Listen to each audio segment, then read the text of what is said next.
بسم الله الرحمن الرحيم قل ما يعبأ بكم ربي لولا دعاؤكم فقد كذبتم فسوف يكون لزاما صدق الله العلي العظيم. سألنا إله العرش يرحمنا به ويغفر لنا ذنبا ويجمع به الشملا صلاة وتسليم وأزكى تحيتي على المصطفى المختار فجد يا رسول الله منك برحمتي لعبد أسير بالذنوب مسربل صلاة وتسليم على المصطفى صلوا عليه وسلموا الصلاة والسلام عليك يا سيدي يا رسول الله خذ بيدي قلت حيرتي أدركني. ആദരണീയരായ പണ്ഡിതന്മാർ, ബഹുമാന്യരായ മുഅ്മിൻ സഹോദരങ്ങൾ, സ്നേഹനിധികളായ ഉമ്മബന്ധന്മാർ, പ്രിയപ്പെട്ട നാട്ടുകാർ, അല്ലാഹു സുബ്ഹാനഹു വ തആല ബഹുമാനപ്പെട്ട മടവൂർ ശൈഖുനയുടെ പേരിലുള്ള ഈ സദസ്സിൽ ഒരുമിച്ച് കൂടിയ നമ്മെ കുടുംബ സമേതം സ്നേഹജനങ്ങൾ ഒന്നിച്ച് സുഖലോക സ്വർഗത്തിൽ ഒരുമിച്ച് കൂട്ടുമാറാവട്ടെ. നമ്മുടെ വീട്ടിലും കുടുംബത്തിലും ബന്ധുക്കളിലും സ്നേഹജനങ്ങളിലും പലവിധ രോഗികൾ നാട്ടിലും മറുനാട്ടിലും വിദേശ രാജ്യങ്ങളിലുമൊക്കെ ഉണ്ട്. അല്ലാഹു ശിഫ നൽകി അനുഗ്രഹിക്കുമാറാവട്ടെ എന്ന് ദുആ ചെയ്തുകൊണ്ട് എല്ലാ വർഷവും നമ്മുടെ ഈ സ്ഥാപനത്തിന്റെ കാമ്പസിൽ ഈ മുറ്റത്ത് ബഹുമാനപ്പെട്ട ശൈഖുനയുടെ പേരിൽ ഈ മഹത്തായ സഭ സംഘടിപ്പിക്കാറുണ്ട്. അൽഹംദുലില്ലാഹ് വിജയകരമായി അത് നടക്കുകയും വളരെ പ്രധാനപ്പെട്ട ആലിമീങ്ങളും നമുക്ക് ഉപദേശങ്ങൾ നൽകുകയും ചെയ്യുക പതിവാണ്. ഈ പ്രാവശ്യവും പതിവ് പോലെ നമുക്ക് നടത്താൻ അല്ലാഹു തൗഫീഖ് തന്നു. നമ്മിൽ നിന്ന് അല്ലാഹു കബൂൽ ചെയ്യുമാറാവട്ടെ. ഇന്ന് ഇവിടെ കൊടുത്തിരിക്കുന്ന വിഷയം നമുക്കൊന്ന് നന്നാവണം. അഭിപ്രായ വ്യത്യാസമില്ലാത്തൊരു വിഷയമാണ്. നമുക്ക് ഒന്ന് നന്നാവണം. അപ്പൊ നമുക്ക് ശാരീരികമായി നന്നാവണം, നമുക്ക് ആത്മീയമായി നന്നാവണം, നമുക്ക് സാമ്പത്തികമായി നന്നാവണം, നമുക്ക് സാഹചര്യപരമായി നന്നാവണം. അങ്ങനെ ഐഹികവും പാരത്രികവുമായ ഗുണങ്ങളെല്ലാം ഉദ്ദേശിച്ചുകൊണ്ടുള്ള നന്മ, ആ നന്മയ്ക്ക് വേണ്ടി പ്രാർത്ഥിക്കുക എന്നതാണ് നമ്മുടെ ജീവിതത്തിലുടനീളം ഉള്ളത്. അതുകൊണ്ട് ഇൻഷാ അല്ലാഹ് അല്പം ചില കാര്യങ്ങൾ നമുക്ക് ചർച്ചയ്ക്ക് വെക്കാം. ഇവിടെ ആലിമീങ്ങളുണ്ട്, നല്ല പ്രസംഗിക്കാൻ കഴിയുന്നവരുണ്ട്. പക്ഷേ ഇന്നിപ്പത് ഏൽപ്പിക്കപ്പെട്ടത് ഞാനായതുകൊണ്ട് കുറച്ച് ഞാൻ പറയാം. അല്ലാഹു നമ്മിൽ നിന്ന് കബൂൽ ചെയ്യുമാറാണ്. അല്ലാഹു അല്ലാഹ്, അവനാണ് നമ്മുടെ രക്ഷിതാവ്. അല്ലാഹുവാണ് നമ്മുടെ ഉടമസ്ഥൻ. അല്ലാഹുവാണ് നമ്മുടെ സൃഷ്ടാവ്. അല്ലാഹുവാണ് വായു നൽകുന്നവൻ. അല്ലാഹുവാണ് വെള്ളം നൽകുന്നവൻ. അല്ലാഹുവാണ് ഭക്ഷണം തരുന്നവൻ. അല്ലാഹു തആല ആ കാര്യങ്ങളൊക്കെ നമുക്ക് കൃത്യമായി ഇങ്ങോട്ട് ചെയ്തു തരേണ്ടതൊക്കെ തന്നുകൊണ്ടേയിരിക്കുന്നു. തിരിച്ച് അങ്ങോട്ട് നാം ചെയ്യേണ്ടത് ചെയ്യുന്നുണ്ടോ ഇല്ലേ? അവിടെയാണ് നമ്മുടെ ആലോചന.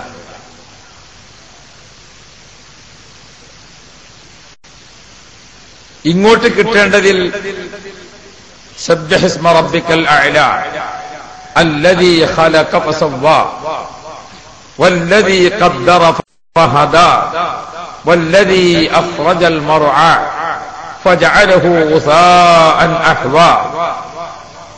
അല്ലാഹുവിന്റെ ഖുർആൻ നമ്മൾ ഓർമ്മപ്പെടുത്തിയത് കാണാം. സൂറത്തുൽ അഅ്ല 19 ആയത്തുകളുള്ള ഒരു അധ്യായമാണ്. മക്കയിൽ അവതരിപ്പിച്ച അധ്യായങ്ങളിലെ ഒരു പ്രധാനപ്പെട്ട അധ്യായം. ഒരു സത്യവിശ്വാസി സന്തോഷവേളകളിലെല്ലാം പാരായണം ചെയ്യേണ്ടത് ഈ സൂറത്താണ്. വെള്ളിയാഴ്ച ജുമുഅ നിസ്കാരം ഒരു മുഅ്മിനെ സംബന്ധിച്ചിടത്തോളം ഏറ്റവും സന്തോഷമുള്ള സമയം. അതിൽ പാരായണം ചെയ്യാനുള്ള കൽപ്പന ഈ സൂറത്താണ്. 2 പെരുന്നാൾ നിസ്കാരവും ഏറ്റവും സന്തോഷമുള്ള സമയമാണ്. ആ നിസ്കാരത്തിൽ ഓതേണ്ടത് ഈ സൂറത്താണ്. നബി കരീം സ്വല്ലല്ലാഹു അലൈഹി വസല്ലമ തങ്ങളുടെ അക്കാലത്ത് ഒരു പെരുന്നാള്, വെള്ളിയാഴ്ചയും പെരുന്നാളും ഒരുമിച്ച് വന്നു. അപ്പോൾ നബി സ്വല്ലല്ലാഹു അലൈഹി വസല്ലമ തങ്ങൾ പെരുന്നാൾ നിസ്കാരത്തിലും ജുമുഅ നിസ്കാരത്തിലും ഖറഅഹുമാ ജമീഅൻ, രണ്ടിനും നബി തങ്ങൾ ഓതിയത് സബ്ബിഹിസ്മ റബ്ബിക്കൽ അഅ്ലാ എന്ന സൂറത്താണ്. നബി സല്ലല്ലാഹു അലൈഹി വസല്ലമ തങ്ങൾ ജാബിർ റളിയല്ലാഹുവിനോട് ചോദിക്കുന്നത് കാണാം, അല്ലയോ ജാബിറെ, സബ്ബിഹിസ്മ ഓതിക്കൊണ്ട് നീ നിസ്കരിക്കുന്നില്ലേ? സബ്ബിഹിസ്മയും വശംസി വദുഹ എന്ന സൂറത്തും ഓതിക്കൊണ്ട് നിങ്ങൾ നിസ്കരിക്കുന്നില്ലേ എന്ന് മുആദ് തങ്ങളോട് നബി തങ്ങൾ ചോദിക്കുന്നത് കാണാം. പകലിൽ നിസ്കരിക്കുന്ന സുന്നത്ത് നിസ്കാരങ്ങളിൽ ഏറ്റവും ശ്രേഷ്ഠമായതാണ് ദുഹ. അതിൽ ഓതേണ്ടതാണ് വശംസി വദുഹ. രാത്രിയിൽ നിസ്കരിക്കുന്ന സുന്നത്ത് നിസ്കാരങ്ങളിലെ അതിപ്രധാനമാണ് വിത്ർ. അതിൽ ഓതേണ്ടതാണ് സബ്ബിഹിസ്മ റബ്ബിക്കൽ അഅ്ലാ. അപ്പൊ സബ്ബിഹിസ്മയും വശംസിയും ഓതിക്കൊണ്ട് നിസ്കരിക്കാറില്ലേ എന്ന് ചോദിച്ചാൽ ആ നിസ്കാരത്തിന്റെ പതിവ് നിനക്ക് ഇല്ലേ എന്ന് മുആദ് തങ്ങളോട് റസൂലുള്ളാഹി തങ്ങൾ ചോദിച്ചിട്ടുണ്ട്. അപ്പൊ സബ്ബിഹിസ്മ റബ്ബിക്കൽ അഅ്ലാ എന്ന സൂറത്ത് ദിവസവും നാം ഒരു നിസ്കാരത്തിൽ ഒരു പ്രാവശ്യം ഓതൽ കൽപ്പനയുണ്ട്. അത്ര പ്രധാനപ്പെട്ട അധ്യായമാണ് സൂറത്തുൽ അഅ്ല. ആ സൂറത്തുൽ അഅ്ലയുടെ തുടക്കത്തിൽ അല്ലാഹു തആല സബ്ബിഹ് എന്ന് പറഞ്ഞുകൊണ്ട് ഓർമ്മപ്പെടുത്തുന്നത് സബ്ബിഹിസ്മ റബ്ബിക്കൽ അഅ്ലാ, മേലെയായ റബ്ബിന്റെ നാമത്തെ ഓർത്തുകൊണ്ട് നിങ്ങൾ അള്ളാഹുവിന്റെ പരിശുദ്ധിയെ വാഴ്ത്തിക്കൊണ്ടിരിക്കുക. അള്ളാഹുവിന്റെ പരിശുദ്ധിയെ നിങ്ങൾ വാഴ്ത്തിക്കൊണ്ടിരിക്കുക. ആരാണ് അള്ളാഹു? അല്ലദീ ഖലഖ ഫസവ്വാ. സബ്ബിഹ് എന്നതിന്റെ തസ്ബീഹിലേക്ക് ഞാൻ വിശദമായി പിന്നെ വരാം. അല്ലദീ ഖലഖ ഫസവ്വാ. ആരാണ് അല്ലാഹു തആല? നിന്നെ സൃഷ്ടിക്കുകയും സംവിധാനിക്കുകയും ചെയ്തവനാണ് അല്ലാഹു. ഖലഖ ഫസവ്വാ, നിന്നെ സൃഷ്ടിക്കുകയും ചെയ്തു, സംവിധാനിക്കുകയും ചെയ്തു അല്ലാഹു തആല. മഴ ഇങ്ങനെ തലക്ക് മുകളിൽ നിൽക്കുന്നത് കൊണ്ട് ഞാൻ മറ്റ് ആമുഖങ്ങളൊന്നുമില്ലാതെ കിട്ടിയ സമയം കുറച്ച് വയലു പറഞ്ഞ് അവസാനിപ്പിക്കാമെന്ന് വിചാരിച്ചു. അതുകൊണ്ട് നിങ്ങൾ എന്റെ കൂടെ നിൽക്കണം. അല്ലദീ ഖലഖ ഫസവ്വാ, നിന്നെ സൃഷ്ടിക്കുകയും സംവിധാനിക്കുകയും ചെയ്തു അല്ലാഹു തആല. എങ്ങനെ സംവിധാനിച്ചു? നമ്മൾ സൃഷ്ടിച്ച് മാത്രം ഇങ്ങോട്ട് വിട്ടിട്ട് ഇവിടെ വന്ന് നോക്കുമ്പോൾ വെള്ളമല്ല, ഭക്ഷണമല്ല, താമസ സ്ഥലമല്ല, നടക്കാനും പറ്റണില്ല, കിടക്കാനും പറ്റണില്ല, ഇരിക്കാനും പറ്റണില്ല, അധ്വാനിക്കാനും പറ്റണില്ല. അങ്ങനെ ഒരു അലക്ഷ്യമായ സൃഷ്ടിപ്പ് അല്ല അല്ലാഹു തആല നമുക്ക് നൽകിയത്. പിന്നെയോ അല്ലാഹു തആല അല്ലദീ ഖലഖ ഫസവ്വാ, അല്ലാഹു തആല നമ്മെ സൃഷ്ടിക്കുകയും ചെയ്തു. ആ സൃഷ്ടിപ്പിനെ ശരിക്കും ഇവിടെ സംവിധാനിച്ചു. എങ്ങനെ സംവിധാനിച്ചു? അല്ലദീ ഖദ്ദറ ഫഹദ. ഓരോ മനുഷ്യന്റെ സൃഷ്ടിപ്പിലും അല്ലാഹു തആല എന്താണോ അവനെ കൊണ്ട് ഉദ്ദേശിച്ചത്, ആ ഉദ്ദേശിച്ച റൂട്ടിൽ ഉദ്ദേശിച്ച ലക്ഷ്യത്തിലേക്ക് അവനെ അല്ലാഹു തആല ചേർത്തു കൊടുത്തു. എന്നെ സൃഷ്ടിക്കുമ്പോഴേ അല്ലാഹു തആല ഉദ്ദേശിച്ചിരിക്കുന്നത് നിങ്ങളെ മുമ്പിലൊക്കെ വഴന്നു പറയേണ്ട ഒരു മൊയ്താനാവണം. അല്ലാഹു എന്നെ അങ്ങനെ നിശ്ചയിച്ചു, എന്റെ റൂട്ടിൽ എന്നെ ചേർത്ത് തന്നു. കച്ചവടക്കാരനെ കച്ചവടക്കാരന്റെ റൂട്ടിൽ ചേർത്ത് കൊടുത്തു, വ്യാപാരിയെ വ്യാപാരിയുടെ റൂട്ടിൽ ചേർത്ത് കൊടുത്തു.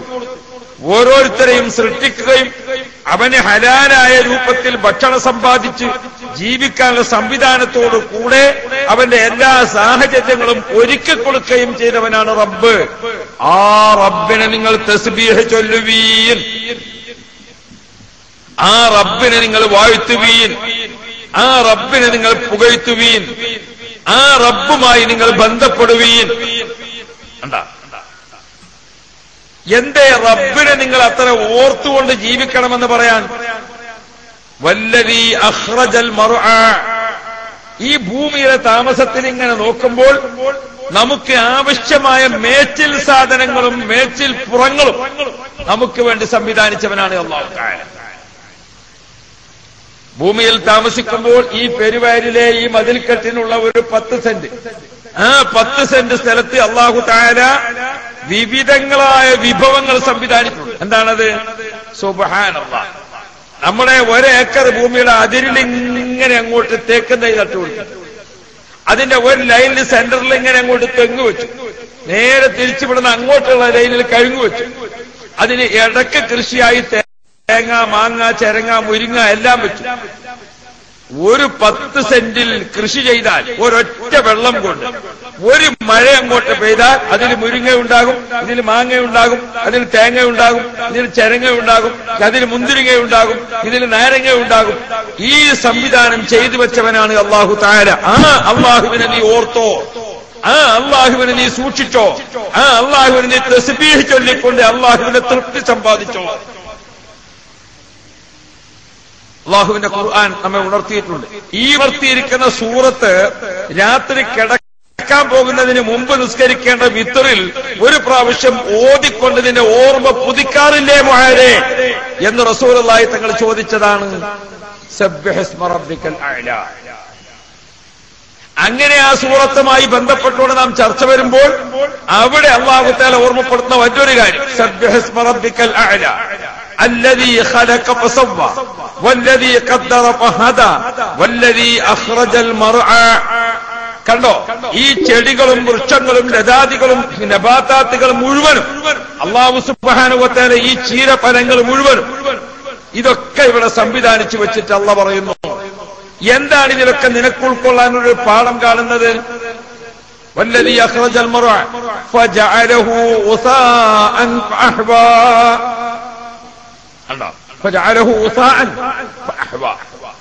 ഈ സസ്യലതാദികളൊക്കെ നമ്മളിങ്ങനെ കാണുമ്പോ പുല്ലിങ്ങനെ നിറഞ്ഞ്, നെല്ലിങ്ങനെ നിറഞ്ഞ്, പൂക്കളിങ്ങനെ നിറഞ്ഞ്, പച്ചയായ ചെടികൾ ഇങ്ങനെ നിറഞ്ഞ്, എന്നിട്ടോ മഴ അങ്ങ് പോയി. പിന്നെ നോക്കുമ്പോ മഴനെ നോക്കിയാ കാണുന്നിടത്തൊന്നും മഴ കാണുന്നില്ല. മുകളിലേക്ക് ഇങ്ങനെ കുറെ നോക്കിയാ കാണുന്നിടത്തൊന്നും മഴയില്ല. ഇപ്പൊ നോമ്പിന്റെ 1 വർഷം മുമ്പ് നമ്മൾ മുകളിലേക്ക് കുറെ നോക്കിയാ കാണുന്നിടത്തൊന്നും മഴയില്ല. അപ്പൊ നമ്മൾ ഭൂമിന്റെ അടിയിൽ കുഴിച്ചാ കിട്ടുന്നിടത്തൊന്നും വെള്ളമില്ല. കാലിനടിയിൽ കുഴിച്ചാ കിട്ടുന്നിടത്ത് വെള്ളം വേണ്ടേ? അതില്ല. മുകളിൽ നിന്ന് വെള്ളം അങ്ങോട്ട് കിട്ടണ്ടേ? അതും കിട്ടണില്ല. രണ്ടും കിട്ടാതായപ്പോൾ വെണ്ടക്ക ഉണങ്ങി. ആ വെണ്ടക്കയുടെ മരം ഉണങ്ങി ചൂട്ടായി, അത് നശിച്ചുപോയി. നമ്മളെ മത്തനും കുമ്പളങ്ങിയും ചെരങ്ങിയും ഒക്കെ കൂടിയിട്ടുള്ള വിവിധ വള്ളികളുണ്ട്, അതൊക്കെ ഉണങ്ങി കാണാനില്ല. നമ്മൾ കൃഷി ചെയ്യുന്ന വയലുകളൊക്കെ വറ്റി വരണ്ട് ഉണങ്ങിയിട്ട് ആളുകളൊക്കെ കുറുക്കിന് നടക്കാൻ തുടങ്ങി. വരമ്പത്ത് കൂടെ പോണത് ഇതിൽ അങ്ങോട്ട് പോകാൻ. പച്ചയായി നിന്നിരുന്ന പുല്ലുപുഷ്പങ്ങൾ ഒന്നും കാണാതായി. എന്റെ നാട്ടിലൊക്കെ റബ്ബർ ഏരിയ, ആ റബ്ബർ ഏരിയകളിലൊക്കെ റബ്ബർ മരത്തിന്റെ ഇലകളെല്ലാം തൊഴിഞ്ഞുപോയി, ഒക്കെ ഉണങ്ങി നിൽക്കുന്ന മരം പോലെ. ഈ രൂപത്തിലൊക്കെ വന്നപ്പോൾ പടച്ചോനെ, ഇനി ഈ പുല്ലുകളൊക്കെ ഉണ്ടാകുമോ? ഇനി രണ്ടാമത് ഈ വയലിലൊക്കെ നെല്ലുകൾ ഉണ്ടാകും? ഇനി ഈ വെണ്ടക്കഞ്ഞ് രണ്ടാമതുണ്ടാകും? എല്ലാം ഉണങ്ങി ചൂട്ടായി പോയി. പിന്നെയോ അള്ളാഹുവിന്റെ അപാരമായ കുദറത്ത്, അള്ളാഹുവിന്റെ മഴ വർഷിച്ചു. നോക്കിയാ കാണുന്നിടത്ത് തന്നെ വെള്ളം വരാൻ തുടങ്ങി. അടിയിൽ നമ്മൾ വെറുതെ ഇങ്ങനെ നടക്കുന്നിടത്ത് കുഴിച്ചാൽ മതി, അപ്പോഴേക്ക് വെള്ളം കാണാൻ തുടങ്ങി. അല്ലേ? നമ്മൾ നടക്കുന്ന വഴിക്കൊക്കെ ഉറവ് പൊട്ടിയിട്ട് വെള്ളം ഇങ്ങനെ വരികയാണ്. സുബ്ഹാനല്ലാഹ്. പണ്ട് നമ്മളവിടുന്ന് കുഞ്ഞാലിയാക്ക ദുബായിക്ക് പോകാൻ ഒരുങ്ങിയപ്പോ മൂപ്പരോട് ചോദിച്ചു, അല്ല നിങ്ങൾ എന്ത് കണ്ടാ ദുബായി പോണത്, അവിടെ എന്ത് പണിയെടുക്കാന്ന് പറഞ്ഞു. അപ്പൊ മൂപ്പർക്ക് ഇവിടെ ഈ വയലിൽ പണിയെടുക്കുന്ന ജോലിയാണ്, പാടത്ത് വരമ്പിടുക അങ്ങനത്തെ സംഗതിയൊക്കെ. ഒരു പണിയില്ലെങ്കിൽ ചങ്ങായാളെ എണ്ണപ്പാടത്ത് വരമ്പിട്ടൂടെ എന്ന് വെച്ചു.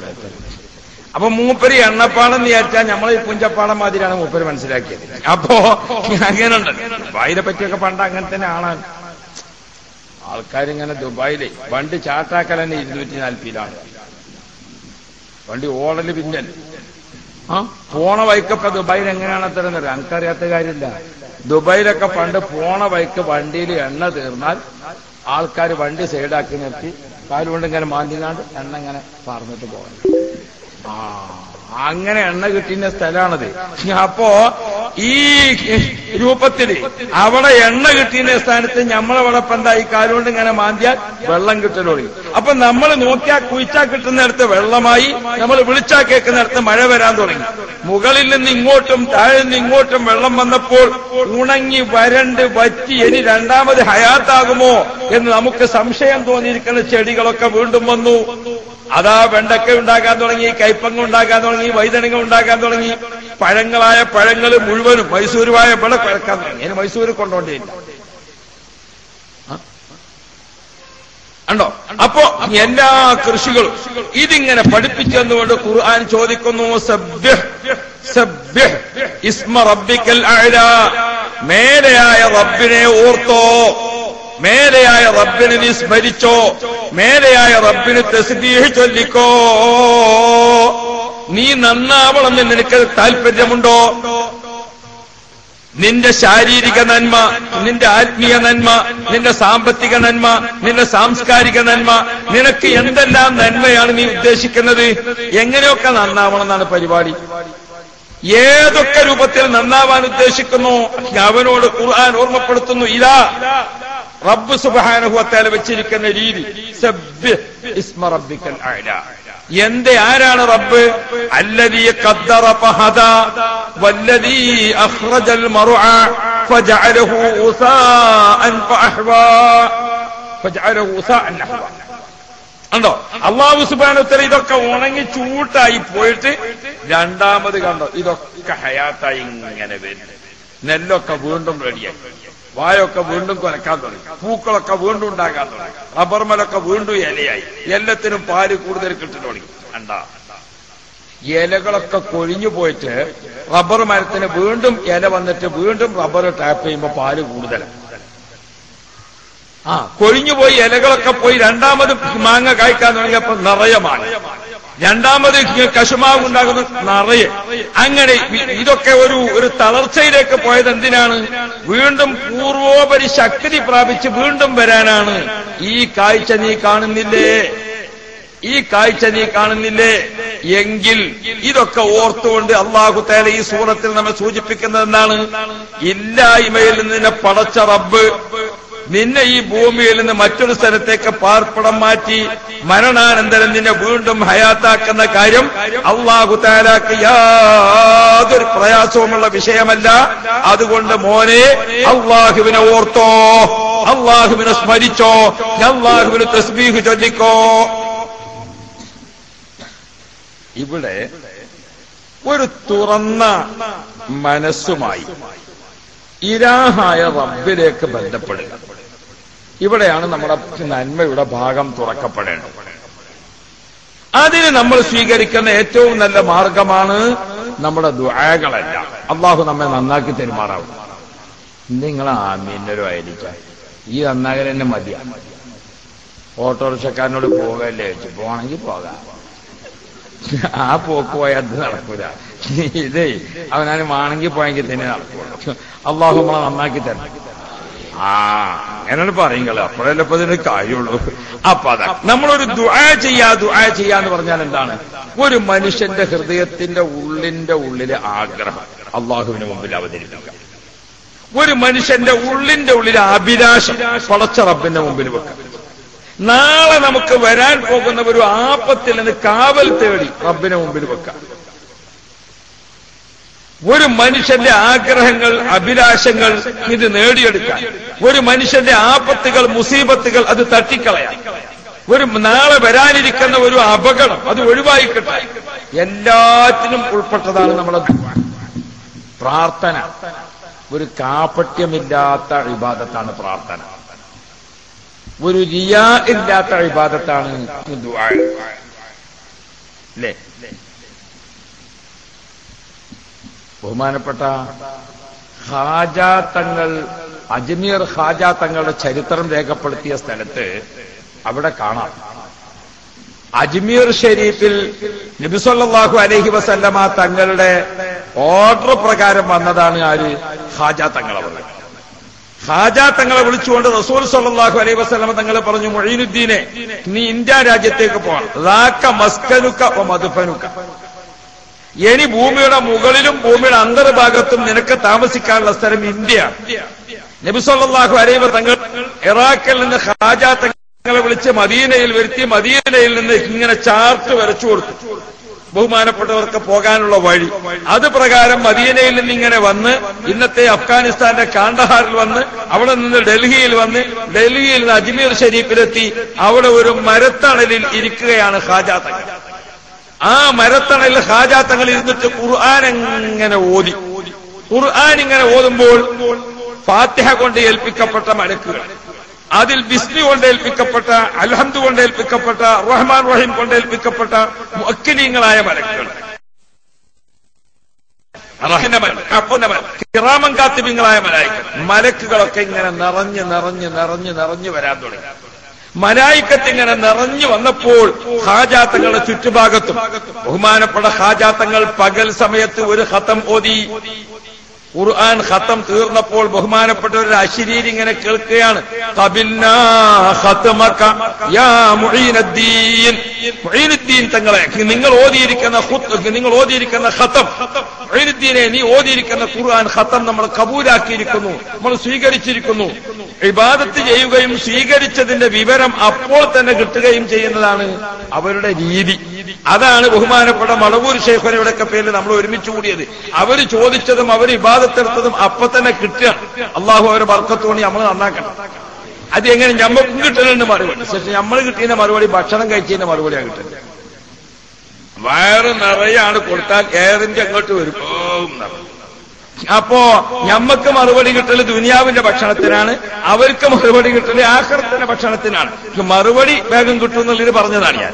അപ്പോ ഞാൻ ഓർമ്മപ്പെടുത്തുന്നത്, ഖാജാ തങ്ങൾ ഇങ്ങനെ ഓതി, രാത്രി ഇങ്ങനെ ഖുർആൻ ഓതിയിട്ട് സുബഹിയോട് അടുത്ത സമയം ഖുർആൻ ഖത്തം തീർന്നപ്പോൾ ഖബിൽനാ ഖത്മക യാ മുഈനുദ്ദീൻ യാ ശൈഖനാ യാ ഖുത്ബ ദായിറത്തുൽ വിലായത്തി ഗൗസന അൽ മദദ് യാ ശൈഖ അജ്മീർ മുഈനുദ്ദീൻ എന്നിങ്ങനെ പറഞ്ഞു വന്നിട്ട് കാണാം ഖാജാ തങ്ങളേത് അപ്പപ്പോൾ ഉത്തരം കിട്ടുന്നത്. സ്വാറശാദി ദേവുഹും സഅദി ബിനദിരിൻ മിൻകുമു അൽ മദദ് യാ ശൈഖ അജ്മീർ മുഈനുദ്ദീൻ. ഷാദി ദേവി എന്ന ആ കാലഘട്ടത്തിലെ മെസ്മരീസത്തിന്റെ നേതാവ്, ഷിർക്കിന്റെ നേതാവ്, കുഫറിന്റെ നേതാവ്, മത്സരബുദ്ധിയോടുകൂടെ ഖാജാ തങ്ങളിരിക്കുന്ന മരത്തണലിലേക്ക് വരികയാണ്. ദൂരെ നിന്ന് ഇങ്ങനെ നോക്കി ഖാജാ തങ്ങൾ. അപ്പൊ ഖാജാ തങ്ങൾ എഴുന്നേറ്റുകൊണ്ട് അവനെ തിരിച്ചു നോക്കി. ആ നോട്ടം നോക്കിയതോടുകൂടെ ഷാദി ദേവിന്റെ പിശാചുക്കൾ മുഴുവനും ഓടി രക്ഷപ്പെട്ടു. അയാൾ ഖാജാ തങ്ങളെ കാൽക്കൽ വന്നുകൊണ്ട് ഷഹാദത്തി കലിമ ചൊല്ലി, സ്വാറശാദി ദേവുവും സഅദി ബിനദിരിൻ മിൻകുമു. ഒരൊറ്റ നോട്ടം കൊണ്ട് അയാളെ ഹൃദയത്തിലേക്കുള്ള ആ നോട്ടത്തിൽ പിശാചുക്കൾ ഓടിയിട്ട് കുഫ്രിയത്തിൽ നിൽക്കുന്ന അദ്ദേഹത്തിന് ഹിദായത്ത് കൊടുക്കാൻ അൽ മദദ് യാ ശൈഖ അജ്മീർ മുഈനുദ്ദീൻ. ഖാജാ തങ്ങൾ അവളെ സിയാറത്ത് ചെയ്യാൻ വേണ്ടി വന്നിരിക്കുന്ന ഒരാള്, അയാളെ കണ്ണിന് കാഴ്ചയില്ല. കണ്ണിന് കാഴ്ചയില്ലാത്ത അയാൾ കുറെ അവിടെ ഇരുന്നതായിരുന്നു. അപ്പോഴാണ് അന്നത്തെ ഭരണാധികാരി ആ വഴിക്ക് വരുന്നത്. അപ്പോ ഭരണാധികാരിയോട് കണ്ണ് കാണാത്ത ആള് പറഞ്ഞു, ഞാനിവിടെ ഖാജാ തങ്ങളെടുത്ത് വരാൻ തുടങ്ങിയിട്ട് കുറെ ദിവസമായി, ഇവിടെ വന്ന് ദ്വാരക്കാൻ തുടങ്ങി, എന്റെ ദ്വാരക്ക് ഉത്തരം കിട്ടിയിട്ടില്ല. അപ്പോ ഭരണാധികാരി പറഞ്ഞു, ആഹാ, ഖാജാ തങ്ങളോട് ചോദിച്ചിട്ട് എനിക്ക് കിട്ടിയില്ലല്ലേ, ഞാനിപ്പോ ഖാജാ തങ്ങളടുത്ത് ദ്വാരക്കാൻ വേണ്ടി പോവാണ്, തിരിച്ചു വരുമ്പോഴേക്കും നിന്റെ കണ്ണിന് കാഴ്ച കിട്ടിയില്ലെങ്കിൽ നിന്റെ തല ഞാൻ വെട്ടുന്നു, പിന്നെ നിനക്ക് ഇനി ജീവല്ല. സുബ്ഹാനല്ലാഹ്. ഇതാണ് കേട്ടതോടുകൂടെ ഒരു ഒറ്റ പൊളിയാണ്, യാ ഖാജാ തങ്ങളെ. മൂപ്പര് ദ്വാരന്ന് തിരിച്ചു വന്നപ്പോ അതിനെ കിട്ടി കണ്ണിന് കാഴ്ച. എന്തുകൊണ്ട്? ഇപ്പോഴാ ദ്വാരന്നത്, നേരത്തെ ദ്വാരന്നിട്ടില്ല. നേരത്തെ എന്താണ് നമുക്ക് അദ്ദേഹത്തിന് ഇത്രയും ദിവസം കിട്ടാത്തത് ഇപ്പൊ എങ്ങനെ കിട്ടിയത്? അതെ, നന്നാകണമെങ്കിൽ ശരീരം നിൽക്കുന്നിടത്ത് മനസ്സിനെ നിർത്തിയാൽ പോരാ, മനസ്സ് നിൽക്കുന്നിടത്ത് ശരീരത്തെ നിർത്തണം. നമ്മുടെ മനസ്സ് നിൽക്കുന്നിടത്ത് ആരെ നിർത്തണം? ശരീരം നിർത്തണം. ഇപ്പൊ നമ്മൾ നിസ്കരിക്ക, നോമ്പെടുക്ക, സക്കാത്ത് കൊടുക്ക, മറ്റ് പല സംഗതികളും ചെയ്യുന്നുണ്ട്, ഒന്നും കമ്മില്ല. പക്ഷേ അവിടെയൊക്കെ നമ്മുടെ മനസ്സും ശരീരവും ഒരുമിച്ച് നിൽക്കുന്നുണ്ടോ? ഇവിടെയാണ് നമ്മൾ ചിന്തിക്കാൻ. മനസ്സൊരു ഭാഗത്ത്, ശരീരം ഒരു ഭാഗത്ത്. അതുകൊണ്ടാണല്ലോ സുബഹിന്റെ ബാങ്ക് ഇങ്ങനെ കേട്ടപ്പോ നമുക്ക് തോന്നി നിസ്കരിക്കാൻ പോണം, മനസ്സിന് തോന്നി നിസ്കരിക്കാൻ പോണം, ശരീരം പറഞ്ഞു പോണം, ചേരം കൂടി കിടക്കുക, ബാങ്ക് കൊടുക്കണല്ലോ. കുറച്ച് കഴിഞ്ഞപ്പോ നമ്മൾ ഒന്നും കൂടി നീച്ചു നോക്കിയാ ജമാഅത്ത് ഏതായാലും കഴിഞ്ഞില്ല, ഇനിയിപ്പോ പോയിട്ടില്ലെങ്കിലും കുഴപ്പമില്ല. പിന്നെ നീച്ചത് എത്ര മണിക്കൊക്കെ വേറെ ആരോടും പറയണ്ട. അപ്പൊ അതാണ് മനസ്സ് നിൽക്കുന്നിടത്തേക്ക് ആരെ കൊണ്ടുപോകാൻ കഴിയണില്ല? ശരീരത്തെ കൊണ്ടുപോകാൻ കഴിയണില്ല. പിന്നെ നമ്മുടെ ആരാധനകളൊക്കെ ഇപ്പൊ എന്താണെന്ന് വെച്ചാൽ, പഴയ കാലത്ത് ഞാനതിനെ പോസ്റ്റ്മോർട്ടം ചെയ്യല്ല. പഴയ കാലത്ത് ഞങ്ങൾ നിലമ്പൂരിന്ന് മഞ്ചേരിന്ന് ഒക്കെ ഒന്നായിട്ട് ഈ കാളവണ്ടിമ്മൽ സാധനം വെച്ചിട്ട് പോരലാണ് കല്ല. അപ്പൊ കാളവണ്ടിയില് സാധനങ്ങളൊക്കെ കയറ്റി അതിന്റെ വണ്ടി തൊളിക്കുന്ന ആൾക്കാർ ഭക്ഷണമൊക്കെ കഴിച്ച് റെഡിയാക്കി വണ്ടിമ കയറിയിരുന്ന് ഒരു സുഖമായിട്ട് ഉറങ്ങും. വണ്ടിന്റെ ഈ താഴെ ഒരു പാനൂസിന്റെ വളക്ക് കത്തുന്നുണ്ടാവും. മുന്നിലെ വണ്ടിയിൽ ചാട്ടായാൽ ആ കാളവണ്ടി ഇങ്ങനെ പോകുമ്പം അതിന്റെ ഒപ്പം ഇങ്ങനെ പോരും മറ്റേ വണ്ടികളൊക്കെ. എല്ലാ വണ്ടിയും അങ്ങനെ പോന്നിട്ട് കല്ലായി പാർക്കിങ്ങിലെത്തിയാൽ മുന്നിലെ വണ്ടി അവിടെ നിൽക്കും. അപ്പൊ ബാക്കത്ത് നിൽക്കും, അതിന്റെ ബാക്കത്ത് നിൽക്കും, അതിന്റെ ബാക്കത്ത് നിൽക്കും, ഒക്കെ വരിയായി. ഇത് ഇവർക്ക് ശീലായ ഒരു സംഗതിയാണ്. ഏത് മാതിരി നമ്മൾ നിൽക്കനായി നമ്മളെ നിസ്കാരത്തിന് ശീലിച്ചൊരു സംഗതി. അല്ലാഹു അക്ബർ എന്ന് പറഞ്ഞാൽ ഉടനെ ഏത് വരും? വജ്ജത്ത് വരും, ഫാത്തിഹ വരും, സൂറത്ത് വരും. അങ്ങനെ ആ കാളവണ്ടി പോണ മാതിരിയിൽ അതൊക്കെ അങ്ങനെ വരും ഇല്ലേ? പക്ഷേ ഒരു ദിവസം രാമനാട്ടിൽ വണ്ടി എവിടേക്ക് തിരിച്ചു വിട്ട്? മുന്നിലെ വണ്ടിനെ അങ്ങോട്ട് തിരിച്ചു. അതിലാണ് പോയി എല്ലാവരും അതിലാണ് ഇല്ലേ? പിന്നെ ഇത് എവിടെയാ നിൽക്കേണ്ടതെന്ന് അറിയില്ല. ആ പോക്കങ്ങനെ പോകാം. പിന്നെ ഇങ്ങനെ കാളവണ്ടി കുറെ പോയി രാവിലെ 8 മണി വണ്ടിമോ ഉറങ്ങണ ചങ്ങായി നീച്ചു നോക്കുമ്പോഴാണ് ഇതിപ്പോ എവിടെയാണ്? ഇപ്പൊ ഞാൻ നിസ്കരിച്ച 3-ാമത്തെ റക്അത്തോ അതോ 4-ാമത്തെ? നമ്മക്കുണ്ടല്ലോ ഒരു തോന്നൽ. എന്തുകൊണ്ട്? നമ്മൾ ഈ പോക്ക് ഇങ്ങനെ പോയതാണ്. അപ്പൊ നമ്മുടെ ആരാധനകൾക്ക് നമുക്ക് എവിടെ വരുന്നത്? നമ്മൾ നോക്കുമ്പോ റെയിൽവേ സ്റ്റേഷനിൽ വണ്ടി നിർത്തിയാൽ മതിയാണ് നമ്മൾ നിസ്കരിക്കാൻ പാടില്ല. സ്റ്റേഷനിൽ നമ്മൾ പോയി നോക്കിയാല് ഫ്രീ മൈൻഡിൽ അവിടെ ചെന്ന് നോക്കിയാല്, വണ്ടി റെയിൽവേ സ്റ്റേഷനിൽ ചെന്ന് നോക്കിയാല് ഒരു ശബ്ദമല്ല, കോലാഹലമല്ല, ഒന്നുമില്ല. നല്ല അച്ചടക്ക റെയിൽവേ സ്റ്റേഷനിൽ. ഇതിനമ്പൂരൊക്കെ നല്ലോണം അറിയാം. അപ്പോ വണ്ടിയുടെ വരുന്നതോട് കൂടെ ഇളകി ചായ ചായ, കാപ്പി കാപ്പി, മനോരമ മനോരമ, സിറാജ് സിറാജ്, എല്ലാരും ഇളകി. വണ്ടിയാണ് പോയി കഴിഞ്ഞാൽ ഇറ്റകൾ ഒറ്റൊന്നിനെ കാണില്ല, ഒക്കെ അച്ചടക്കം. ഇതേമാതിരി നമ്മൾ വെറുതെ ഇങ്ങനെ നിസ്കരിക്കാൻ വേണ്ടി ഇങ്ങനെ നടന്നു പോകുക. അപ്പോഴൊന്നും ഒരു ആലോചനയില്ല. റെയിൽവേ സ്റ്റേഷനിലെ വണ്ടി എത്തി, അല്ലാഹു അക്ബർ, ചായ ചായ, കാപ്പി കാപ്പി.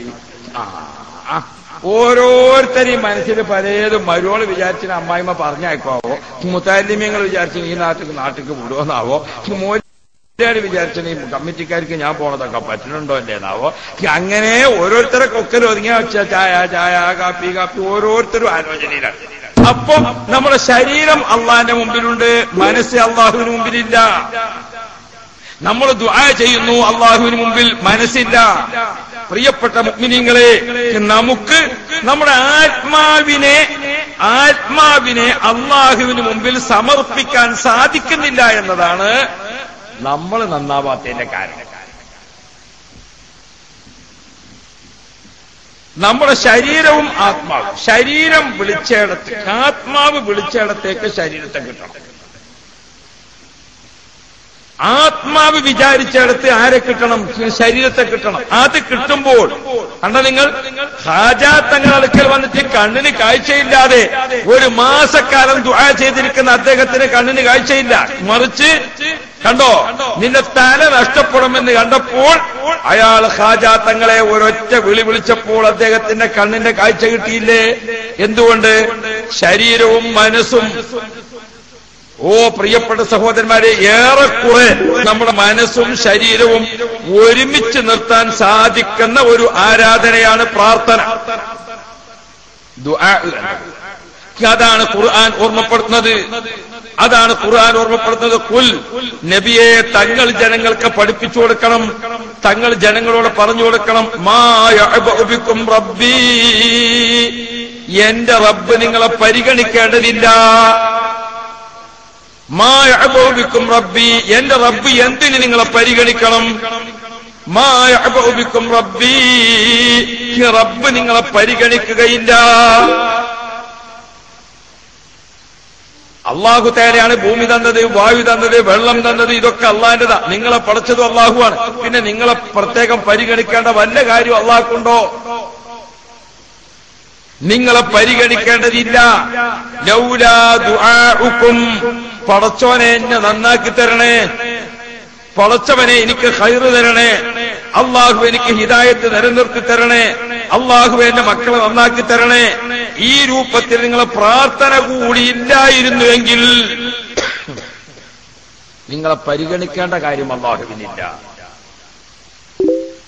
ഓ പ്രിയപ്പെട്ട മുഅ്മിൻ സഹോദരി സഹോദരങ്ങളെ, ദുആഇന്റെ ഒരു മാസാണ് നമുക്കിപ്പോ കഴിഞ്ഞ പ്രാവശ്യം കഴിഞ്ഞത്. റമളാൻ ശരീഫ് മുഴുവനും കഴിഞ്ഞത് ദുആഇന്റെ ഒരു മാസമായിട്ട്. അന്ന് നമ്മൾ ഒരുപാട് എന്ത് ചെയ്തു? ഒരുപാട് നന്മകളൊക്കെ ചെയ്തു. നിസ്കരിച്ചു, തറാവി നിസ്കരിച്ചു, ദുഹ നിസ്കരിച്ചു, വിത്ർ നിസ്കരിച്ചു, ഒക്കെ നിസ്കരിച്ചു. പക്ഷെ നമ്മുടെ ആത്മാവിനെ സ്വാധീനിക്കുന്ന ഒരവസ്ഥ റമളാൻ കൊണ്ട് നമുക്ക് നേടിയെടുക്കാൻ കഴിഞ്ഞോ? അതൊക്കെ കഴിഞ്ഞില്ലേ? ഇപ്പോ നമ്മുടെ റോഡിലൊക്കെ ചില സ്ഥലത്തിന്റെ റഡാർ വെച്ചിട്ടുണ്ട് സ്പീഡ് നിയന്ത്രണത്തിന്. അപ്പോ നമ്മുടെ ബൈപ്പാസിൽ ഇങ്ങോട്ട് കടന്നാൽ ഡ്രൈവർമാരൊക്കെ നല്ല മര്യാദക്കാരാണ്. എന്തുകൊണ്ട്? റഡാറുണ്ട്. അപ്പൊ റഡാർ ഉണ്ടാകുമ്പോ അവരൊക്കെ ഇങ്ങനെ ആ വണ്ടിന്റെ സ്പീഡൊക്കെ നിയന്ത്രിച്ച് ഇങ്ങനെ റഡാർ ഉള്ളതാണ് കഴിഞ്ഞ ഓടെ അവിടുന്ന് ഒരൊറ്റ പോക്കം. ഇങ്ങനെ തന്നെയല്ലേ നമ്മളെ റമളാൻ? റമളാനിൽ ഇങ്ങനെ റഡാറുകളൊക്കെ ഇങ്ങനെ നിറഞ്ഞു നിൽക്കുകയാണ്. പെരുന്നാൾ മാസത്തോടുകൂടെ ഏത് കഴിഞ്ഞ്? റഡാറ് കഴിഞ്ഞ് ഇനി നമ്മളെ സ്പീഡിൽ പോകും. ഇവിടെയാണ് നമ്മൾ ആലോചിക്കാൻ. അതുകൊണ്ട് ഓ പ്രിയപ്പെട്ട സഹോദരി സഹോദരന്മാരെ, നമുക്ക് നന്നാവാൻ നമ്മളിൽ നിന്ന് ഒരു സ്വയം ഒരു വിചാരം വേണം. ഏത് അർത്ഥത്തിൽ നന്നാവണമെങ്കിലും നമ്മുടെ ഹൃദയത്തിന്റെ അടിത്തട്ടിൽ നിന്ന് നന്നാകാനുള്ള ഒരു ഉൾവിളി അത് അള്ളാഹു നമുക്ക് തെരുമാറാവട്ടെ. അതിന് അള്ളാഹു തആല ഒരു നിത്യ ഉപദേശകനെ നമ്മുടെ ആത്മാവിനകത്ത് നിശ്ചയിച്ചു തന്നിട്ടുണ്ട്. ഒരു നിത്യ ഉപദേശകൻ, ഒരു 24 മണിക്കൂർ ഉപദേശകനെ അള്ളാഹു തആല നമുക്ക് തന്നിട്ടുണ്ട്. ആ ഉപദേശകനെ നാം ഒന്ന് വിളിച്ചുണർത്തണം. അതേതാ? മരണം എന്നതാണ് ആ ഉപദേശകൻ. എനിക്കറിയില്ല ഈ പ്രസംഗം പൂർത്തിയാക്കാൻ കഴിയുമോ, നിങ്ങൾക്ക് അറിയില്ല കേട്ട് പൂർത്തിയാക്കാൻ കഴിയുമോ, ആർക്കും അറിയില്ല അടുത്ത മിനിറ്റിൽ എന്താണ് സംഭവിക്കുന്നത് എന്ന്. അപ്പോ ഒരു മരണം എന്ന ഉപദേഷ്ടാവ് നമ്മുടെ കൂടെ തന്നെ ഇങ്ങനെ നിൽക്കുന്നു. അത് രാത്രിയും പകലിനും വ്യത്യാസമില്ല, അത് രോഗത്തിലും ആരോഗ്യത്തിലും വ്യത്യാസമില്ല, അത് സാമ്പത്തിക അഭിവൃദ്ധിയിലും പട്ടിണിയിലും വ്യത്യാസമില്ല. മരണം എന്ന ഉപദേഷ്ടാവ് നമ്മുടെ കൂടെ തന്നെ ഇങ്ങനെ നിൽക്കുക. ഇടക്കിടക്ക് നമ്മുടെ കൂട്ടത്തിൽ നിന്ന് ആളുകൾ മരിച്ചുകൊണ്ടേയിരിക്കുന്നു. മലക്കുൽ മൗത്ത് അസ്റായീൽ അലൈഹിസ്സലാമിനെയാണ് മരണത്തിന്റെ ഡ്യൂട്ടി അല്ലാഹു തആല ഏൽപ്പിച്ചിട്ടുള്ളത്. അസ്റായീൽ അലൈഹിസ്സലാമിന്റെ സ്ഥിതി എന്താണ്? അള്ളാഹ് ഏൽപ്പിച്ചത് എന്താ വെച്ചാൽ ചെയ്യാം. നമ്മളെ മാതിരി അഭിപ്രായം നോക്കിയിട്ട് തിരിച്ചു പോണ പരിപാടിയില്ല. ഉണ്ടോ? പെരുവായലിൽ ഒരു വീട്ടില് അസ്റായീൽ അലൈഹിസ്സലാമിനെ അല്ലാഹു തആല അയച്ചു. അപ്പൊ ആ വീട്ടിൽ നോക്കുമ്പോൾ 3 സ്ത്രീകളാണ്. ഒന്നേതാ? ഒന്ന് 3 വയസ്സായ ഒരു പെൺകുട്ടി. രണ്ടാമത്തേതാ? രണ്ടാമത്തേത് 30 വയസ്സായ ആ കുട്ടിന്റെ.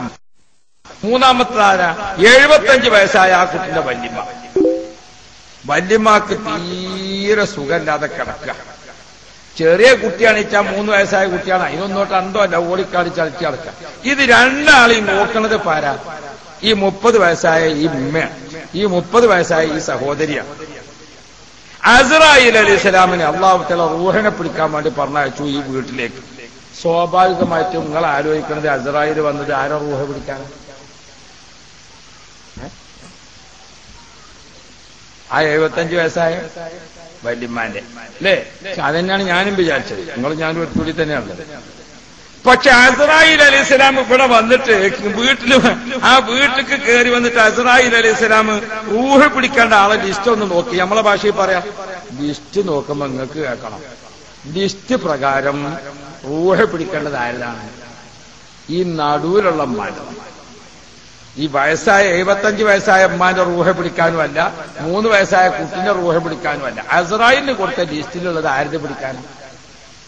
ഈ 30 വയസ്സായ ഈ ചെറുപ്പക്കാരിയായ, അതായത് വല്യമ്മാനെ നോക്കണി, ചെറിയ കുട്ടിനെ നോക്കണി, രണ്ടാളെയും കൂടി അടുള്ള ഇതിന്റെ റൂഹ പിടിക്കാനാണ് ലിസ്റ്റ്. അസ്രായീൽ ഇങ്ങനെ നോക്കിയിട്ട് എന്തേ അല്ലാഹുക്ക് പറ്റി? ലിസ്റ്റിൽ പേച്ചോ പറിച്ചോ ശ്രദ്ധിച്ചില്ലേ? അതോ എഴുതിയെടുത്തോട്ട് എനിക്ക് പേച്ചോ? അസ്രായീൽ ഇങ്ങനെ ആലോചിച്ചിട്ട് പിന്നെ വരാം.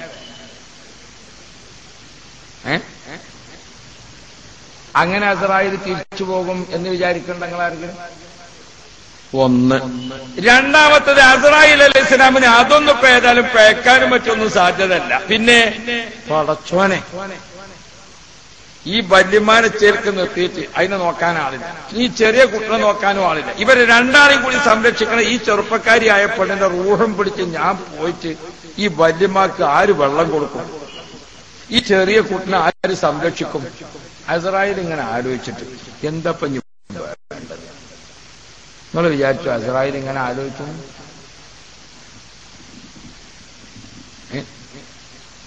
നാളൊരു ചങ്ങായി വേണ്ടാത്ത വർത്താനം ഇങ്ങനെ പറഞ്ഞപ്പോഴേ ഒരു മോല്യാര് പറഞ്ഞു അവനോട്, കുട്ടി ഇതൊക്കെ മലക്കൾ എഴുതനുണ്ടാവും, 2 ചുമരുമ്പൊരു എഴുതണം മലക്കളുണ്ട്, എനിക്ക് അറിയോ? എഴുത്തൊക്കെ കുത്തിവരെ ആട്ടെ. അപ്പൊ കണ്ടോ, അല്ലാഹു റബ്ബി ഹബീബ് മുഹമ്മദ് മുസ്തഫ ഞമ്മളെ കൗമിന് മലക്കെന്താന്ന് അറിയില്ല, അള്ളെന്താന്നും അറിയില്ല, ഒരു സംഗതി അറിയില്ല. എന്തുകൊണ്ട്? നമ്മൾ വിചാരിച്ച മാതിരി ഇതൊക്കെ നടക്കുമെന്ന് വിചാരിച്ച് കാത്തു തീർക്കാണ്. ഇപ്പൊ ഇങ്ങനെ ഇളക്കിയാലേ മലക്കളെ ഇതൊക്കെ കുത്തി വരാവുന്ന ഓൻ വിചാരിച്ചത്. യാ റബ്ബേ, ഹബീബായ മുഹമ്മദുർ റസൂലുള്ളാഹി. ഓ പ്രിയപ്പെട്ടവരെ, ഓർക്കണം നമ്മൾ അസ്രായീൽ അലൈഹിസ്സലാമിനെ കുറിച്ച് റസൂലുള്ളാഹി തങ്ങൾ പറഞ്ഞു, സുബ്ഹാന ജല്ല ജലാലു, നരകത്തേക്കാക്കുന്ന പാറാവുകാരനായ മലക്ക് മാലിക് അലൈഹിസ്സലാമും റൂഹിനെ പിടിക്കാൻ ഏൽപ്പിക്കപ്പെട്ടിരിക്കുന്ന മലക്ക് അസ്രായീൽ അലൈഹിസ്സലാമും അവർ രണ്ടുപേരും ഡ്യൂട്ടി ഏൽപ്പിക്കപ്പെട്ട ശേഷം അവർ രണ്ടുപേരും ചിരിക്കാറില്ല. സുബ്ഹാന ജല്ല ജലാലു മിഅ്റാജിന്റെ രാത്രിയിൽ നബി തങ്ങൾക്ക് ഓരോ കാഴ്ച ഇങ്ങനെ കാണുകയാണ്. 7 ആകാശം കഴിഞ്ഞ് ജിബ്രീൽ അലൈഹിസ്സലാമിനെ വിട്ടു. റസൂലുള്ളാഹി തനിയെ യാത്രയായി. അനാമൂസു വൽ القلب في سخف أتاه النداء يا سيد الرسل لا تخف أنا الله مني بالتحيات تبدأ. اللهم من رسول 7 ആകാശവും സിദ്റത്തുൽ മുന്തഹയും ബൈത്തുൽ മഅമൂറും മറ്റുള്ള എല്ലാ ലോകങ്ങളും കഴിഞ്ഞ് അല്ലാഹുവിന്റെ ഹദറത്തുൽ ഖുദ്സിൽ എത്തിയപ്പോൾ ഹബീബുൻ വ മഹബൂബുൻ വമാ തമ്മ സാലിസു. ആ യാത്രയിൽ ഓരോ രംഗവും ഇങ്ങനെ കണ്ടപ്പോൾ ഒരാളെ റസൂലുള്ളാഹി തങ്ങൾക്ക് ജിബ്രീൽ അലൈഹിസ്സലാം കാണിച്ചു കൊടുത്തു. അയാൾ ചിരിക്കുന്നില്ല, അയാൾ പ്രത്യേകമായ രോഗിയൊന്നും ചെയ്യുന്നില്ല. സുബ്ഹാനല്ലാഹ്. റസൂലുള്ളാഹി തങ്ങൾ ചോദിച്ചു, ജിബ്രീലേ, നമ്മൾ ആ യാത്രയിൽ അവിടെ വെച്ചൊരു ഗൗരവ ആളെ നമ്മൾ കണ്ടല്ലോ, അതാരാണ്? നബിയേ, അത് നരകത്തിന്റെ പാറാവി ഏൽപ്പിക്കപ്പെട്ടിരിക്കുന്ന മലക്ക് മാലിക് അലൈഹിസ്സലാമാണ്. നരകത്തിന്റെ പാറാവി ഏൽപ്പിക്കപ്പെട്ട ശേഷം അദ്ദേഹം പിന്നെ ചിരിച്ചിട്ടേ ഇല്ല. ഇതേപോലെയാണ് മലക്കുൽ മൗത്ത് അസ്രായീൽ. അല്ലാഹു സുബ്ഹാനഹു വ തആല നല്ലോണം ചെല്ലിക്കപ്പെടെ പരിസരത്തുണ്ടോന്ന് അല്ലാഹു ആലം. ആഖിബത്ത് അല്ലാഹു നന്നാക്കി തരട്ടെ. ആഖിബത്ത് നന്നാകാന്ന് പറഞ്ഞാൽ നിങ്ങൾക്ക് മനസ്സിലാക്കണം. കുട്ടികളൊക്കെ ആകുന്ന സമയത്ത് നമ്മൾ 1 ഉറുപ്പ്യക്ക് കടല വാങ്ങിയാൽ കടല വാങ്ങി കൊറിക്കാൻ തുടങ്ങുമ്പോൾ ഒരു 3 മണി വേറെടുത്തു. ഒരു 3 മണി കടലൊക്കെ വേറെടുത്തു. എന്തിന്? അവസാനം തൊള്ള നന്നാക്കാൻ. എന്ത്? അവസാനം തൊള്ളയിക്കിട്ടത് ഒരു ചുവച്ചും കൊണ്ടാണെങ്കിൽ അതുവരെ തിന്നതൊക്കെ ചുവച്ചും കൊണ്ടാവും. കണ്ടോ? അപ്പൊ ഒരു 3 മണി കടലൊക്കെ നല്ലതെടുത്തു. എന്തിന്? അവസാനം ഒന്ന് തൊള്ള നന്നാക്കാൻ. അതാണ് ആക്കിബത്ത് നന്നാകുക എന്ന് പറഞ്ഞത്. അതാ നമ്മൾ നല്ല കോലത്തിലൊക്കെ ജീവിച്ചിങ്ങനെ പോയി അവസാനം കള്ളശാപ്പ് പോയി കാണാ ചത്തൽ നീച്ചാ പിന്നെ ജീവിച്ചിട്ട് എന്താ കാര്യം? കണ്ട, അള്ളാഹു ആക്കിബത്ത് നന്നാക്കി തരട്ടെ. ആക്കിബത്ത് നന്നാവുക എന്ന് പറഞ്ഞ ഒരു സംഗതിയുടെ ആക്കിബത്ത് അവസാനം അതാണ്. നമ്മൾ മരിക്കാൻ കിടക്കുമ്പോൾ ഒരു വെള്ളിയാഴ്ച രാവിനോ പകലിനോ ആകാം, ഇങ്ങനെ റമദാനിലാകാം, നല്ല സ്ഥലത്താവുക, നല്ല മാസത്തിലാകാം, അക്കടപാടുകളൊക്കെ കൊടുത്തും കൊണ്ടാകാം, വാക്കടപാടുകളൊക്കെ വീട്ടിയിട്ടാവാം. അങ്ങനെ ഒരു നല്ല സമയത്ത് അല്ലാഹു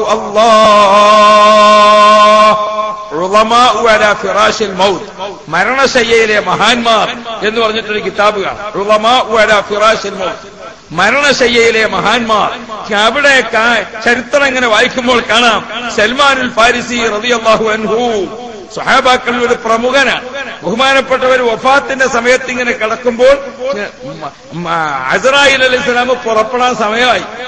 ബഹുമാനപ്പെട്ട സൽമാൻ ഫാരിസി തങ്ങൾ പറഞ്ഞു, വീട്ടുകാരോട് മക്കളെ വാതിലൊക്കെ തുറന്നു വെക്കും, എല്ലാ സ്ഥലവും അടിച്ച് വൃത്തിയാക്കാം, എന്റെ വിരുന്നുകാര് പുറപ്പെട്ടിട്ടുണ്ട് എന്ന് പറഞ്ഞു.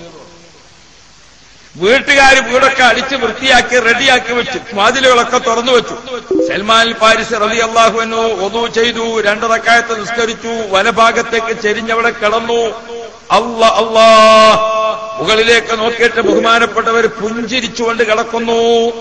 സൽമാൻ ഫാരിസി റളിയല്ലാഹു അൻഹുവിന്റെ റൂഹ് ഇങ്ങനെ കൊണ്ടുപോകുന്ന കാഴ്ച കണ്ടിട്ട് ബഹുമാനപ്പെട്ടവർ ചിരിച്ചുകൊണ്ട് ഇങ്ങനെ കിടക്കുക.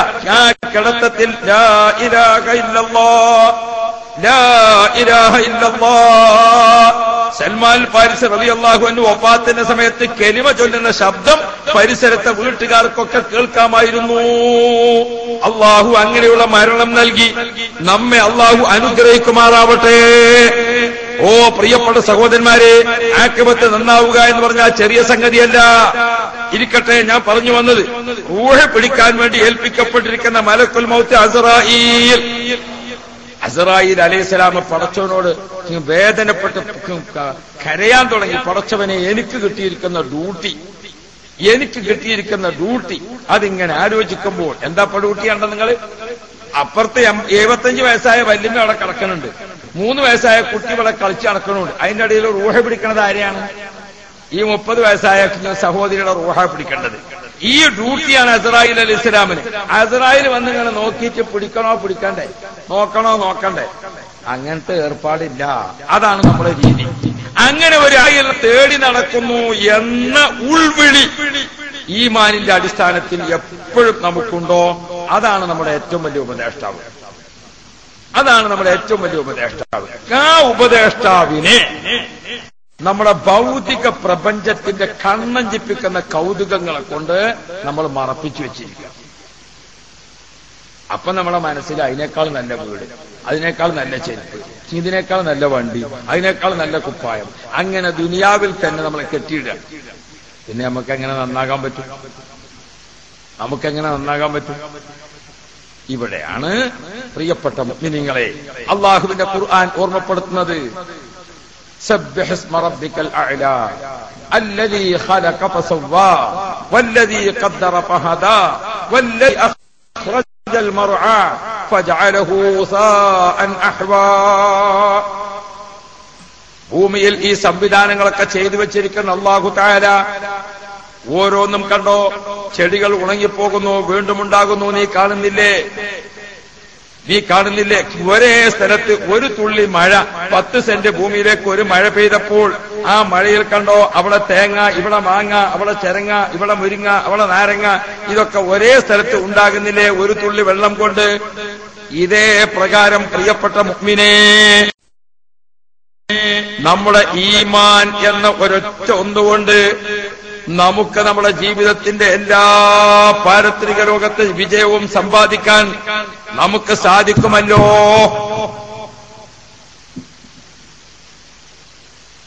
പക്ഷേ ഭൗതികതയുടെ ഒരു തരം അതിപ്രസരം അത് നമ്മളെ പിടികൂടാണ്. ആ പിടികൂടുന്നതിൽ നമുക്ക് നന്നാവാൻ കഴിയാതെ പോവുക. ഉള്ളിൽ നമുക്ക് വിചാരമൊക്കെ ഉണ്ട്, ഞാനിപ്പോ ചെയ്യണതൊന്നും ശരിയില്ല, ഞാനിപ്പോ ഈ ചെയ്യണതൊന്നും ശരിയില്ല എന്ന് ആർക്ക് വിചാരമുണ്ട്? അതിന്റെ ചെറിയ ഉദാഹരണമാണല്ലോ. ഒരു പെണ്ണ് മറ്റേ പെണ്ണിനോട് പറയാണ്, പിന്നെ ഈബത്താവുന്ന എഴുതിയിട്ടാ ഞാൻ മുണ്ടാതെക്കുന്നത്. പിന്നെ പറഞ്ഞൊക്കെ ഈബത്തന്നേക്കാൾ ഈബത്താവുന്ന കരുതിയിട്ടാട്ടോ ഞാൻ അത് പറയാത്തത് എന്ന് പറഞ്ഞ് തുടങ്ങുമ്പോൾ മനസ്സിലായി ഇത് പറയാൻ പാടില്ലാത്തതാണെന്നൊക്കെ ബക്കന്നെ അറിയാം. പിന്നെ പറഞ്ഞോക്കാൻ തന്നെയാണ് ഈബത്തന്നെയാണ് അല്ലേ? അല്ലെങ്കിൽ ഇപ്പൊ ഈ പലിശക്ക് വാങ്ങുന്ന ആർക്കാ ഓർമ്മയില്ലാത്ത? പലിശ പാടില്ലാത്തതാണ്. ഓർമ്മയില്ലാത്തൊരു വേണം അതല്ലേ? ഹലാലായ ഒരു സംഗതി ചെയ്യട്ടെ എന്ന് വിചാരിച്ചാൽ ഈ പെരുവയലിൽ ഒരാൾ അംഗീകാരം അതിന് കിട്ടൂല. ഹറാമ് ചെയ്യാൻ വേണ്ടി തീരുമാനിച്ചാൽ ചോദിക്കണം എന്നില്ല, എല്ലാവർക്കും അംഗീകാരം അല്ലേ? അങ്ങനെയൊന്നും ഞങ്ങളെ നാട്ടിലില്ല. ഞാൻ എന്നാ ഒരു ഉദാഹരണം പറയാം. നമ്മളൊരു ചെറുപ്പക്കാരൻ 10-30 വയസ്സായി, മോനിക്ക് ചെറിയൊരു ബുദ്ധിമുട്ട് വന്നു. ഒരു 50,000 ഉറുപ്പ്യ വാങ്ങും. 50,000 ഉറുപ്പ്യക്ക് നോക്കുമ്പോ സംഗതി ഒന്നും കയ്യിലില്ല. പെണ്ണുങ്ങളെ ഒരു 3 വള ഊരി വിൽക്കുകയാണിച്ചപ്പോ എന്ത് കിട്ടും? എന്തിനായിരം കിട്ടും? ഒരു മോതിരം വിറ്റിട്ടാ മറിയാത്ത ഉമ്രക്ക് പോയത്. പിന്നെ നിങ്ങളെന്തേ പറഞ്ഞത്? അതാ 3 വള ഊരിയിട്ട് വിറ്റാൽ ഇവന്റെ 50,000 കടം വീടും. പിന്നെ കഴിവുണ്ടാകുന്ന സമയത്ത് ആ വളയാണ് വാങ്ങിക്കൊടുക്കുകയും ചെയ്യും. അപ്പൊ പെണ്ണുങ്ങളോട് പോയിട്ട് പറഞ്ഞു, എന്റെ 3 വള തരുമോ, അത് ഞാൻ വിൽക്കട്ടെ? ഓള മുഖം ഈ കട്ടി, മുഖത്തിന്റെ കോലാണ് മാറി. അപ്പോ അവന് മനസ്സിലായി ഇത് ഇവളോട് ചോദിച്ചിട്ട് കാര്യമില്ല, അമ്മായിമാനോടൊന്ന് പറയാം. അമ്മായിമാനോടാണ് മുണ്ടിയപ്പാത്തിന് എന്നാണ്ട് ഒടിച്ചു ഉരിക്കളഞ്ഞ്. അമ്മായിമായി ഒരാൾ ഞാൻ അമ്മോശനോട് നമ്മൾ ചോദിക്കാൻ നിൽക്കണം. ഇവിടെയൊക്കെ എങ്ങനെ വള വിൽക്കട്ടെ പറഞ്ഞാൽ പെണ്ണുങ്ങൾ വേണ്ടല്ലോ തരുമോ? ഒന്ന് ചോദിച്ചു നോക്കി, അപ്പൊ അറിയില്ല. ഞമ്മളമ്മാനോട് ചോദിച്ചു, ഉമ്മ അങ്ങനെ 3 വള വാങ്ങിയാൽ വിൽക്കട്ടെ, ഞാൻ ഒരു 50 ഉറുപ്പ്യ കടത്തപ്പെട്ടിക്കണം. ഇതാണ് വിൽക്കല്ലേ? പിന്നെ ഉമ്മാക്ക് സമ്മതമല്ല, പാപ്പ സമ്മതമല്ല, ഓക്ക് സമ്മതമല്ല, ഓളമ്മാക്ക് സമ്മതമല്ല, ഓളപ്പാക്ക് സമ്മതമല്ല, ആർക്കും സമ്മതമല്ല. അപ്പൊ ഒരു ചങ്ങായി പറഞ്ഞു എന്നോട്, ഇജ്ജയ് വിൽക്കാൻ നിൽക്കണ്ട, അത് പണയം വെച്ചളാണ്. ബുക്കര് ഹലാലല്ലേ, അതിന് ഇജ്ജ് നിൽക്കണ്ട, ഇജ്ജ് എന്ത് ചെയ്തളാ, അത് പണയം വെച്ചാണ്. എന്നാ ചെറിയൊരു പലിശ അങ്ങനെ അടച്ചു കൊടുത്താൽ മതി, സംഗതി ഹറാമാണെങ്കിലും നാട്ടിലൊക്കെ നടപ്പുള്ളതിനല്ലേ. ഞാൻ ഇപ്പം പെണ്ണുങ്ങളോട് പോയി ചോദിച്ചു, ഞാൻ ബുക്കളില്ലാണ്, ഇജ്ജ് 2 വള അടിക്കാൻ നമുക്ക് പണയം വെക്കാനാണ്. പണയം വെക്കാൻ വേണ്ടി നോക്കുമ്പോ 2 എണ്ണം കിട്ടിയിട്ട് നിങ്ങൾ 50,000 പണയം വെക്കാൻ വേണ്ടിച്ചാൽ ഇത് മതിയാവൂല, അപ്പൊ 5 എണ്ണം കൊണ്ടേക്കോളില്ല. അത് അമ്മായിമാനോട് ചോദിച്ചു നോക്കുമ്പോ ഇപ്പൊ എന്നോട് ചോദിച്ചൊന്നും വേണ്ട എന്ന് പറഞ്ഞ അമ്മായിമാൻ. അടച്ചവനെ, മൂപ്പരോട് ബാപ്പാനോട് പറയാനോ ചോദിച്ചു, ഞാൻ പറഞ്ഞോളാം. അമ്മാശനോട് പറയേണ്ട കാര്യം ആരെ ഏറ്റെടുത്തില്ല. അപ്പൊ അതിനിപ്പോ നമ്മൾ തന്നെ പുയ്യാപ്പള പറയേണ്ടിയില്ല. കണ്ട, ഈ പലിശക്ക് വാങ്ങാനുള്ള വിഷയത്തിന് പണയം വെക്കാൻ വേണ്ടി നോക്കുമ്പോ വിഷയം ആരെ ഏറ്റെടുത്തു? അമ്മായിമ്മ ഏറ്റെടുത്തു. അമ്മോശൻ വിളിക്കുന്നോട് പറയേണ്ടതില്ല, ആരും സമ്മതം വേണ്ടതില്ല. ഇതൊക്കെ കഴിഞ്ഞിട്ടാണ് നമ്മളമ്മ അറിയണത്. ഉമ്മാക്ക് ഒരു എതിർപ്പൊന്നുമില്ല. ഇപ്പൊ പണയം വെച്ചതല്ല, ഇനിപ്പത്താ ഓൻ കൈകൊണ്ട് അമ്മ എടുത്തു കൊടുത്തോളും. നാട്ടു നടപ്പാണോ അല്ലേ? നമ്മൾ നന്നാകാത്തത് എന്താ നിലങ്ങൾ? ഷറായി പറഞ്ഞു കൊടുക്കുക, നമ്മൾ നിൽക്കണില്ല. നമ്മളുണ്ടാക്കിയിരിക്കുന്ന നാടൻ നിയമത്തിന്റെ കൂടെയാണ് നമ്മൾ നിൽക്കുന്നത്. നമ്മളെ നാടൻ ന്യായത്തിലൊപ്പാണ് നമ്മൾ നിൽക്കുന്നത്. ഈ പലിശക്ക് പണയം വെച്ചതിന് മാസാമാസങ്ങളിൽ അടച്ചു കൊടുക്കേണ്ട പലിശയുടെ വർധനവും ഈ ചെറുപ്പക്കാരന് അത് എടുക്കാൻ സാധിക്കാതെ വരുമ്പോൾ, അല്ലെങ്കിൽ പലിശയുടെ ഇത് അടക്കാൻ കഴിയാതെ വരുമ്പോൾ പലിശക്ക് പലിശ വരുന്നതും, അങ്ങനെ ഇയാൾ ഈ ഹറാമിലേക്ക് പൈസ ഇങ്ങനെ കൊടുത്തുകൊണ്ടിരിക്കുന്നു. അതേ സമയത്ത് അത്ര കാശ് വേണ്ട, ഇവനിത് വിറ്റു, പിന്നെ കഴിവുണ്ടാകുന്ന സമയത്ത് തിരിച്ചെടുക്കുകയാണെങ്കിൽ ഈ പലിശക്ക് അടച്ചിരിക്കുന്ന അത്ര പണം ആവശ്യമില്ല. ഒരു പക്ഷേ ഇവന് കൊടുക്കപ്പോഴുള്ളതിനേക്കാൾ വരെ കുറച്ച് കിട്ടിയേക്കാം. കണ്ടോ, ഈ കുറച്ച് കിട്ടാനുള്ള സാധ്യതയൊക്കെ ഇവിടെ നിലനിൽക്കുകയാണ്. പ്രിയപ്പെട്ട മുഅ്മിനീങ്ങളെ, ഇവിടെ നിങ്ങൾ നോക്കൂ, നാടൻ മട്ടത്തിൽ ശറഇന് വിരുദ്ധമായി നമ്മൾ ഉണ്ടാക്കിയിരിക്കുന്ന ഒരു തീരുമാനം, അതിനാണ് ശറഇനേക്കാൾ നമ്മൾ വില കൊടുക്കുന്നത്. നന്നാകാത്തതിന്റെ വലിയൊരു കാര്യം അവിടെ. വേറൊരു ഉദാഹരണം ഞാൻ പറയണില്ല, അടുത്ത കൊല്ലം നിങ്ങൾ വേദന വിളിക്കുള്ളൂ എന്ന് എഴുതിയിട്ട് പറയണോ ഇതിനെ? വേറൊരു ഉദാഹരണം ഞാൻ പറയുന്നില്ല. പിന്നെ പെണ്ണുങ്ങൾ ഇപ്രാവശ്യം വേദനയാക്കാൻ വരാത്തതുകൊണ്ട് വേണമെങ്കിൽ ഞാൻ പറയും ചെയ്യും. അല്ലാഹു റബ്ബി, ഒരാരോഗ്യമുള്ള ചെറുപ്പക്കാരൻ, നല്ല ആരോഗ്യമുള്ള ചെറുപ്പക്കാരൻ, ഒരു നല്ല ദീനിയായ ബോധമുണ്ട്, അതുകൊണ്ട് ഒരു ഹറാമായ വ്യഭിചാരത്തിലേക്ക് പോകാനാവൂലെന്ന അവന്റെ തീരുമാനം. ഭാര്യ കാണിച്ച സുഖമല്ല, ശാരീരികമായി ബന്ധപ്പെടാൻ പറ്റാത്ത അവസ്ഥയാണ്. ഇവൻ വിചാരിച്ചു വേറെ ഒരു കല്യാണം കഴിച്ചാലോ. പെണ്ണുങ്ങൾ അടങ്ങി, അമ്മായിമ്മ അടങ്ങി, നിന്റെ അമ്മ അടങ്ങി, ഇളയമ്മ അടങ്ങി, എല്ലാരും കൂടി അടങ്ങി. അപ്പൊ ഇവൻ തീരുമാനിച്ചു എന്നാ വേണ്ട, രണ്ടാമതൊരു കല്യാണം കഴിച്ച ഗുരുമാർ ഉണ്ടാക്കണ്ട. പിന്നെ പറയുന്നിട്ട് ഇവൻ അവിടെ കണ്ടോരോ, ഇവിടെ കണ്ടോരോ, മറ്റോളൊപ്പം പോകണുണ്ടോരോ, അതിനൊന്നും ആർക്കും വലിയ ചർച്ചയില്ല. ഹറാമായ വ്യഭിചാരത്തിലേക്ക് ഒരു ചെറുപ്പക്കാരനെ അവിടെ കണ്ടു, ഇവിടെ കണ്ടു. സുബ്ഹാനല്ലാഹ്, വേശ്യാവൃത്തിക്ക് വേണ്ടി ഭർത്താവ് പോയി എന്ന് കേട്ടപ്പോൾ ഒരു പെണ്ണും കുട്ടികളെടുത്ത് കിണറ്റിക്ക് പോയിട്ടില്ല. പോയില്ല. ഇയാൾ ഹലാലായി വേറൊരു കല്യാണം കഴിച്ചു എന്ന് കേട്ടപ്പോ ആദ്യത്തെ പെണ്ണുങ്ങൾ പറഞ്ഞു ഞാൻ പോവുകയാണ്. എവിടേക്കാച്ച് പോണു ചോദിച്ചു. ഞാൻ കുട്ടികളെ കയറ്റിക്കിടാൻ പോവുകയാണ്. ഇന്നോടൊരാള് പാതിരാക്ക് വിളിച്ചാണ്ട് പറഞ്ഞു പെണ്ണുങ്ങൾ ജയിച്ചുകാണ്ട് കുട്ടികളെയും കൊണ്ട് കിണറ്റിക്ക് പോണ്, ഞാൻ എന്താ കാട്ടേണ്ടത് ചോദിച്ചു. ടോർച്ച് അടിച്ചു കൊടുത്തളാ. കാരണം ബജ്ജി വേച്ചങ്ങാണ്ട് എവിടെയെങ്കിലും ആയാൽ പറ്റൂലല്ലോ. അപ്പോ ഞാൻ ഓർമ്മപ്പെടുത്തുന്നത് പ്രിയപ്പെട്ടവരെ, എന്താണ്? ഹലാല് ചെയ്താൽ ആർക്കും അംഗീകാരമില്ല, ഹറാമ് ചെയ്താൽ നാട്ടിലൊക്കെ അംഗീകാരം. നമ്മൾ നന്നാകാത്തതിന്റെ സ്ഥിതി നമ്മൾ ആലോചിച്ച് നോക്കണം. ഞാനിപ്പോ എല്ലാവരോടും കൂടി വേറെ കല്യാണം കഴിച്ചോളി എന്ന് പറയുന്നതല്ല, അതൊരിക്കലും പാടില്ല. നമ്മൾ നോക്കണം അതിന്റെയൊക്കെ അവസരങ്ങളും കാര്യങ്ങളും വിഷയങ്ങളും ഒക്കെ ശറഅ് പറഞ്ഞതുണ്ട്, അതതിന്റെ റൂട്ടിൽ പോകും. ഞാൻ പറയുന്നത് എന്റെ വിഷയം എവിടെയാണ്? ഒരു ചെറുപ്പക്കാരൻ ഹലാലായൊരു പേരിൽ കല്യാണം കഴിച്ചോ, അതറിയുമ്പോഴേക്ക് പെണ്ണുങ്ങൾ കുട്ടികളെ എടുത്ത് കഞ്ചിക്ക്. സരോജിനെ ഫാത്തിമാനെ കൂട്ടിട്ട് ഏതെങ്കിലും ഊട്ടി കണ്ടു, കൊടൈക്കനാലിൽ കണ്ടു എന്ന് പറഞ്ഞാലോ ഓള് കുട്ടികളെയും കൊണ്ട് ഔട്ടിട്ടാൻ. എന്തേ നമുക്ക് ഈ ഹലാല് ചെയ്യുന്നിടത്ത് പിന്നെ അതിന്റെ വേറൊരു രീതിയും ഹറാമ് ചെയ്യുന്നിടത്ത് വേറൊരു രീതിയുമായി വരുന്നത്? ഇബ്ലീസിന്റെ സ്വാധീനം നമ്മുടെ എല്ലാ വിഷയത്തിലും നിലനിൽക്കുന്നു. പ്രിയപ്പെട്ട മുഅ്മിനീങ്ങളെ, ഈ ഒരു മാനസികാവസ്ഥയിൽ നിന്ന് നമ്മെ മാറ്റിയെടുക്കാൻ നമുക്കൊന്ന് നന്നാവണ്ടയോ? അല്ലാഹു തൗഫീഖ് നൽകട്ടെ. നന്നാകാൻ ഒരു മരുന്ന്, നന്നാകാൻ ഒരു മരുന്ന്. എന്താണ് ഒരു മരുന്ന്? ഞാൻ എന്റെ സഹോദരിമാരോട് സഹോദരന്മാരോട്, ഭാര്യയും ഭർത്താവും തമ്മിൽ സ്നേഹം വർദ്ധിക്കാൻ, ഉമ്മയും മക്കളും തമ്മിൽ വാത്സല്യവും അനുസരണവും വർദ്ധിക്കാൻ, ഒരു നാട്ടിലെ കുടുംബങ്ങൾ തമ്മിലുള്ള പരസ്പര സ്നേഹം വർദ്ധിക്കാൻ, നമ്മുടെ മനസ്സിന്റെ പ്രശ്നങ്ങൾ മുഴുവനും പരിഹരിക്കാൻ അല്ലാഹു തആല നൽകിയിരിക്കുന്ന ഒരു ഒറ്റമൂലി മരുന്നാണ് വിശുദ്ധ ഖുർആൻ.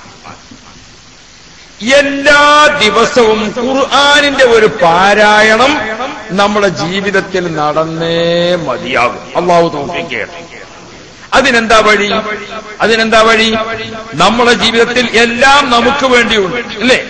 എന്റെ വാച്ച്, എന്റെ കൊട, എന്റെ ചെരുപ്പ്, എന്റെ തോർത്തമുണ്ട്, എന്റെ ജഡ്ഡി, എന്റെ ബനിയൻ, എന്റെ ഷർട്ട്, എന്റെ കാർ, എല്ലാം എന്റേത് നമുക്ക് സ്വന്തമായുണ്ട്. എങ്കിൽ ഞാനൊന്ന് ചോദിക്കട്ടെ, എന്റെ മുസഹഫ് നമ്മുടെ കയ്യിലുണ്ടോ? എന്റെ മുസഹഫ്. നമ്മുടെ വീട്ടിൽ ഒരുപാട് സാധന സാമഗ്രികളുണ്ട്, അതൊക്കെ എന്റേതാണ്. നമുക്ക് പ്രകൃതിയാ എന്റേത് വേറൊരാളിടുന്നത് ഉപയോഗിക്കുന്നത് നമുക്ക് ഇഷ്ടമല്ല. എന്റെ ഷർട്ട് ഇട്ടിട്ട് വേറൊരാൾ പോവുക, എത്രത്തോളം എന്റെ തോർത്തം കൊണ്ടുകൊണ്ട് വേറൊരാൾ കുളിക്കുന്നത് എനിക്ക് ഇഷ്ടമല്ല. ശരീരത്തിന്റെ ഒരു പ്രകൃതിയാണ്. അങ്ങനെ ഓരോന്നും നമ്മുടേതുണ്ട്. എന്റെ ബ്രഷ്, എന്റെ എല്ലാം എന്റേതുണ്ട്. എന്റെ മുസഹഫ് നമ്മുടെ കയ്യിലുണ്ടോ? ഇവിടെയാണ്. നമ്മുടെ വീട്ടിൽ ഒരു ഖുർആൻ കോർണർ ഉണ്ടാവും. നമ്മുടെ വീട്ടിലൊരു ഖുർആൻ കോർണർ, അത് ഒരു അലമാരിയുടെ ഒരു സെൽഫാവാം, അല്ലെങ്കിൽ പ്രത്യേകം തയ്യാർ ചെയ്തതാവാം. ഒരു ഏരിയ അവിടെ എങ്ങനെ മുസാഫ്. ഇതാരുടെ മുസാഫാ? ഇത് ഉമ്മാന്റെ മുസാഫ്. ഇതായിരുന്നാ? ഇത് വാപ്പാന്റെ മുസാഫ്. ഇതായിരുന്നാ? ഇത് താത്താന്റെ മുസാഫ്. ഇതായിരുന്നാ? ഇത് മാളുവിന്റെ മുസാഫ്. ഇതായിരുന്നാ? ഇത് കുഞ്ഞുമോള മുസാഫ്. ഓരോരുത്തർക്കും ഓതുന്നതിന് എന്റെ മുസാഫ് എന്നൊരു ഖുർആൻ നമ്മുടെ കയ്യിലുണ്ടോ? പ്രിയപ്പെട്ട മുഅ്മിനെ, എന്റെ കാറ് ഞാനിവിടെ വെച്ചു പോകും, ഖബറിലേക്ക് പോരൂല. എന്റെ ഷർട്ടും മുണ്ടും ഞാനിവിടെ വെച്ചു പോകും, ഖബറിലേക്ക് വരൂല. എന്റേത് എന്ന് പറഞ്ഞിട്ട് ഞാൻ വെക്കുന്ന എന്റെ വാച്ച്, എന്റെ ആഭരണം, എന്റെ താലി, മാല എല്ലാം ഇവിടെ വെച്ചു പോകും. എന്നാൽ എന്റെ മുസഹഫുണ്ടല്ലോ, ആ മുസഹഫിന്റെ ഗ്രന്ഥം ഇവിടെ ബാക്കി വന്നാലും ഞാൻ ഓതിയ ഖുർആൻ എന്നെ പിന്തുടർന്നുകൊണ്ടേയിരിക്കും. എന്റെ ഖബറിലും എന്റെ മഹ്ശറിലും എന്റെ എല്ലാ രംഗത്തും എനിക്കൊരു തണലായി, എനിക്കൊരു തുണയായി, എനിക്കൊരു സഹപാഠിയായി, എനിക്കൊരു സംരക്ഷകനായി, എനിക്കൊരു വെളിച്ചമായി, എനിക്കൊരു കാവൽക്കാരനായി എന്റെ കൂടെ നിൽക്കുന്നത് എന്റെ ഖുർആനാണ്. അതുകൊണ്ട് മുത്തു മുഅ്മിനുകളെ, നമുക്കൊക്കെ എന്റെ മുസഹഫ് എന്ന രീതിയിൽ നമുക്ക് സ്വന്തം ഒരു മുസഹഫ് വേണം. അള്ളാഹു നമ്മളെ നന്നാക്കി തരുമാറാവും. ആ മുസഹഫിൽ 24 മണിക്കൂർ പിന്നിടുമ്പോൾ ഒരു കൃത്യസമയം നമ്മുടെ ജീവിതത്തിൽ തീരുമാനിക്കണം. നമ്മുടെ സ്വന്തം ജീവിതത്തിന് നാം ഒരു തീരുമാനം എന്താണ്? 24 മണിക്കൂറിൽ ഒരു കുറഞ്ഞ സമയം വിശുദ്ധ ഖുർആന്റെ പാരായണത്തിന്. ഖുർആന്റെ പാരായണം എന്ന് പറഞ്ഞാൽ ഇമാം നവവി റളിയല്ലാഹു അൻഹുവിന്റെ അത്തിബിയാൻ എന്ന കിതാബ് രേഖപ്പെടുത്തിയത് കാണും. എന്താണ്? വിശുദ്ധ ഖുർആൻ ഓതിയിട്ട് ഖതം തീർക്കുന്ന രീതി. ഖുർആൻ ഖതം തീർക്കുക റമളാനിലാണ്. റമളാനിൽ എത്ര ഓതാൻ പറ്റും അത്ര ഓതാ. ഇനിയിപ്പോ അടുത്ത റമളാനിൽ ഉണ്ടാവുള്ളൂ, അള്ളാഹു ആയുസ് തരട്ടെ. റമളാനിൽ ജിബ്രീൽ അലൈഹിസ്സലാം ഇങ്ങനെ ഖുർആൻ മുഴുവനും ഓതി തീർത്തു. അപ്പൊ റസൂലുള്ളാഹി തങ്ങൾ കേട്ട് ഖതം തീർത്തു. ജിബ്രീൽ ഓതി ഖതം തീർത്തു, റസൂലുള്ളാഹി സ്വല്ലല്ലാഹു അലൈഹി വസല്ലം കേട്ട് ഖതം തീർത്തു. അത് കഴിഞ്ഞപ്പോൾ നബി സല്ലല്ലാഹു അലൈഹി വസല്ലം തിരിച്ച് ഓതി ഖതം തീർത്തു, ജിബ്രീൽ അലൈഹിസ്സലാം കേട്ട് ഖതം തീർത്തു. അതല്ലേ ഖുർആൻ ഓതി ഖതം തീർക്കുക, കേട്ട് ഖതം തീർക്കുക, രണ്ടും പ്രതിഫലമുള്ള കാര്യം, വലിയ പ്രതിഫലമുള്ള കാര്യം. അത് എത്രയോ ഖതമുകൾ തീർക്കണം റമളാൻ. അല്ലാത്ത കാലത്ത് ഖതം തീർക്കണ വിഷയം ഇങ്ങനെ പറഞ്ഞപ്പോ സ്വഹാബാക്കൾ താബിഈങ്ങളെ ചരിത്രത്തിലൊക്കെ 3 ദിവസം കൂടുമ്പോൾ ഒരു ഖതം തീർക്കുന്ന പതിവാണ്. നമ്മളെ കൊണ്ട് ആവൂല എന്ന് ഉറപ്പല്ലേ, അതുകൊണ്ട് അത് വിട്ടു. ശരി, 8 ദിവസം കൂടുമ്പോൾ ഒരു ഖതം തീർക്കുക എന്നാണ്. സാധിക്കുമോ? ശരി, സാധിക്കൂല. 30 ദിവസം കൂടുമ്പോൾ ഒരു ഖതം തീർക്കാൻ സാധിക്കുമോ? നമ്മൾ ഓർക്കാം. 30 ദിവസം കൂടുമ്പോൾ ഖതം തീർക്കണമെങ്കിൽ ആദ്യം നമ്മളെ മുസാഫാകെ എത്ര പേജാ? ഇവിടെയാണ് ഞാൻ എന്റെ സുഹൃത്തുക്കളോട്, എന്റെ ചെറുപ്പക്കാരികളോട്, ഇന്നലെയാണ് റമളാൻ അവസാനിച്ചത്. ബൈനോമ്പ് എന്ന് പറഞ്ഞാൽ നമ്മുടെ നാട്ടിലൊക്കെ 6 നോമ്പ് എന്ന് പറയും. ആ 6 നോമ്പ് തീർന്നിട്ടില്ല. അതിന്റെ രുചി നമ്മുടെ മനസ്സിലിങ്ങനെ നിലനിൽക്കുകയാണ്. മലായിക്കത്തിന് അള്ളാഹുവിന്റെ അടുക്കൽ നമ്മുടെ വായിന്റെ വാസനയുടെ പരിശുദ്ധി നഷ്ടപ്പെട്ടിട്ടില്ല. ഈ സമയത്ത് ഞാൻ ഓർമ്മപ്പെടുത്തട്ടെ മുത്തു മുഅ്മിനുകളെ, നമ്മുടെ മുസാഫ് 600 പേജാണ്. ഒരു മുസാഫ് 600 പേജാണ്. 600 പേജുള്ള മുസാഫ് 30 ദിവസം കൂടുമ്പോൾ ഒരു പ്രാവശ്യം ഓതി തീർക്കണമെങ്കിൽ ഒരു ദിവസം എത്ര ഓതണം? 20 പേജ് ഓതണം, അല്ലേ? 600 20 കൂട്ടിയ ഒരു മാസം കൊണ്ട് മദ്രസ ഉസ്താദന്മാരോട് ചോദിച്ചാൽ മതി. 600 ആയാല് ഒരു ദിവസം എത്ര കിട്ടും? അതിന് ഓരോ ശമ്പളം 600 500 ഒക്കെ അല്ലേ? അപ്പൊ ദിവസത്തിന് എത്രയാന്നുള്ളത് വേഗം കിട്ടൂല. അപ്പോ പിന്നെ 600 പേജ്. അപ്പൊ നമ്മൾ ഒരു മാസത്തിൽ ഖതം തീർക്കാൻ വിചാരിച്ചാൽ എത്ര ഓതണം? ഒരു ദിവസം 20 പേജ് ഓതണം. നമുക്ക് സാധിക്കോ? 1 സാധിക്കും, സാധിക്കൂല. 2 അത് സാധിക്കൂല എന്നാണ് റിപ്പോർട്ടെങ്കിൽ ശരി, 2 മാസം കൂടുമ്പോൾ ഒരു ഖതം തീർക്കണം. അപ്പൊ നമ്മൾ എത്ര പേജ് ഓതണം? 10 പേജ് ഓതണം, ഇല്ലേ? ഇങ്ങനെ അങ്ങോട്ട് തോന്നിയിട്ട് തിരക്കിട്ട ഒരു ജീവിതം. സാധാരണ സത്യവിശ്വാസി 40 ദിവസം കൂടുമ്പോഴെങ്കിലും ഒരു ഖതം തീർക്കണമെന്ന് മുഹമ്മദ് മുസ്തഫ. അത് പെണ്ണുങ്ങൾക്ക് കൂടി വിചാരിച്ചിട്ടാ മാസത്തിന് ഖതം തീർക്കണം. സ്ത്രീകൾക്ക് അശുദ്ധിയുടെ സമയം കൂടി കൂട്ടിയാൽ 40 ദിവസം. 40 ദിവസം കൂടുമ്പോൾ ഒരു ഖതം തീർക്കുക. മനുഷ്യ സഹോദരങ്ങളെ, നമ്മുടെ ഈമാൻ വർദ്ധിക്കാൻ, നമ്മുടെ മനസ്സ് സന്തോഷിക്കാൻ, നമ്മുടെ ടെൻഷൻ തീരാൻ, നമ്മുടെ കുടുംബ പ്രശ്നങ്ങൾ പരിഹരിക്കാൻ, നമ്മുടെ മക്കൾ നന്നാവാൻ, നമ്മുടെ എല്ലാ ഐശ്വര്യത്തിന്റെയും കവാടമാണ് 40 ദിവസം കൂടുമ്പോൾ ഖുർആൻ എന്ന് ഖതം തീർത്തിട്ട് അള്ളാഹുവിനോട് പറയാം. ഇനി പോട്ടെ, ഒരു കച്ചവടക്കാരനാണ്, നിറഞ്ഞ ബിസിനസ്സാണ്, തീരെ ഒഴിവില്ല. ഒരു ഉദ്യോഗസ്ഥനാ, തീരെ ഒഴിവില്ല. ശരി, ഓനിക്ക് നമുക്കൊന്ന് ചുരുക്കി കൊടുക്കാൻ ഒരു അതിനേക്കാൾ ചെറിയ രൂപത്തിൽ 100 ദിവസം കൂടുമ്പോഴെങ്കിലും ഖുർആൻ ഒന്ന് ഖതം തീർക്കണം. അള്ളാഹു അവതാക്കണം. ഈ ആമീന് നാർത്തത്തെ മാതിരിയാണ്. കുറച്ചൊരു ശക്തിയില്ല. കാരണം എന്തുകൊണ്ട് അവനനെക്കൊണ്ട് കഴിയണതാണല്ലോ ആലോചിക്കല് അല്ലേ? പെണ്ണുങ്ങൾ നേരത്തെ ആമീൻ പറഞ്ഞിട്ടു. 40 ദിവസം കൂടുമ്പോൾ ആ കത്തം തീർക്കാന്ന് പറഞ്ഞപ്പോ സ്ത്രീകളൊക്കെ എന്ത് ചെയ്തു? ആമീൻ പറഞ്ഞു. അത് അവർക്ക് സാധിക്കണ കാര്യമാണ്. അള്ളാഹു നമ്മളെ സഹോദരിമാർക്കൊക്കെ ഖൈറ് കൊടുക്കട്ടെ. കുടുംബ ജീവിതത്തിലൊക്കെ അള്ളാഹു റാഹത്ത് കൊടുക്കട്ടെ.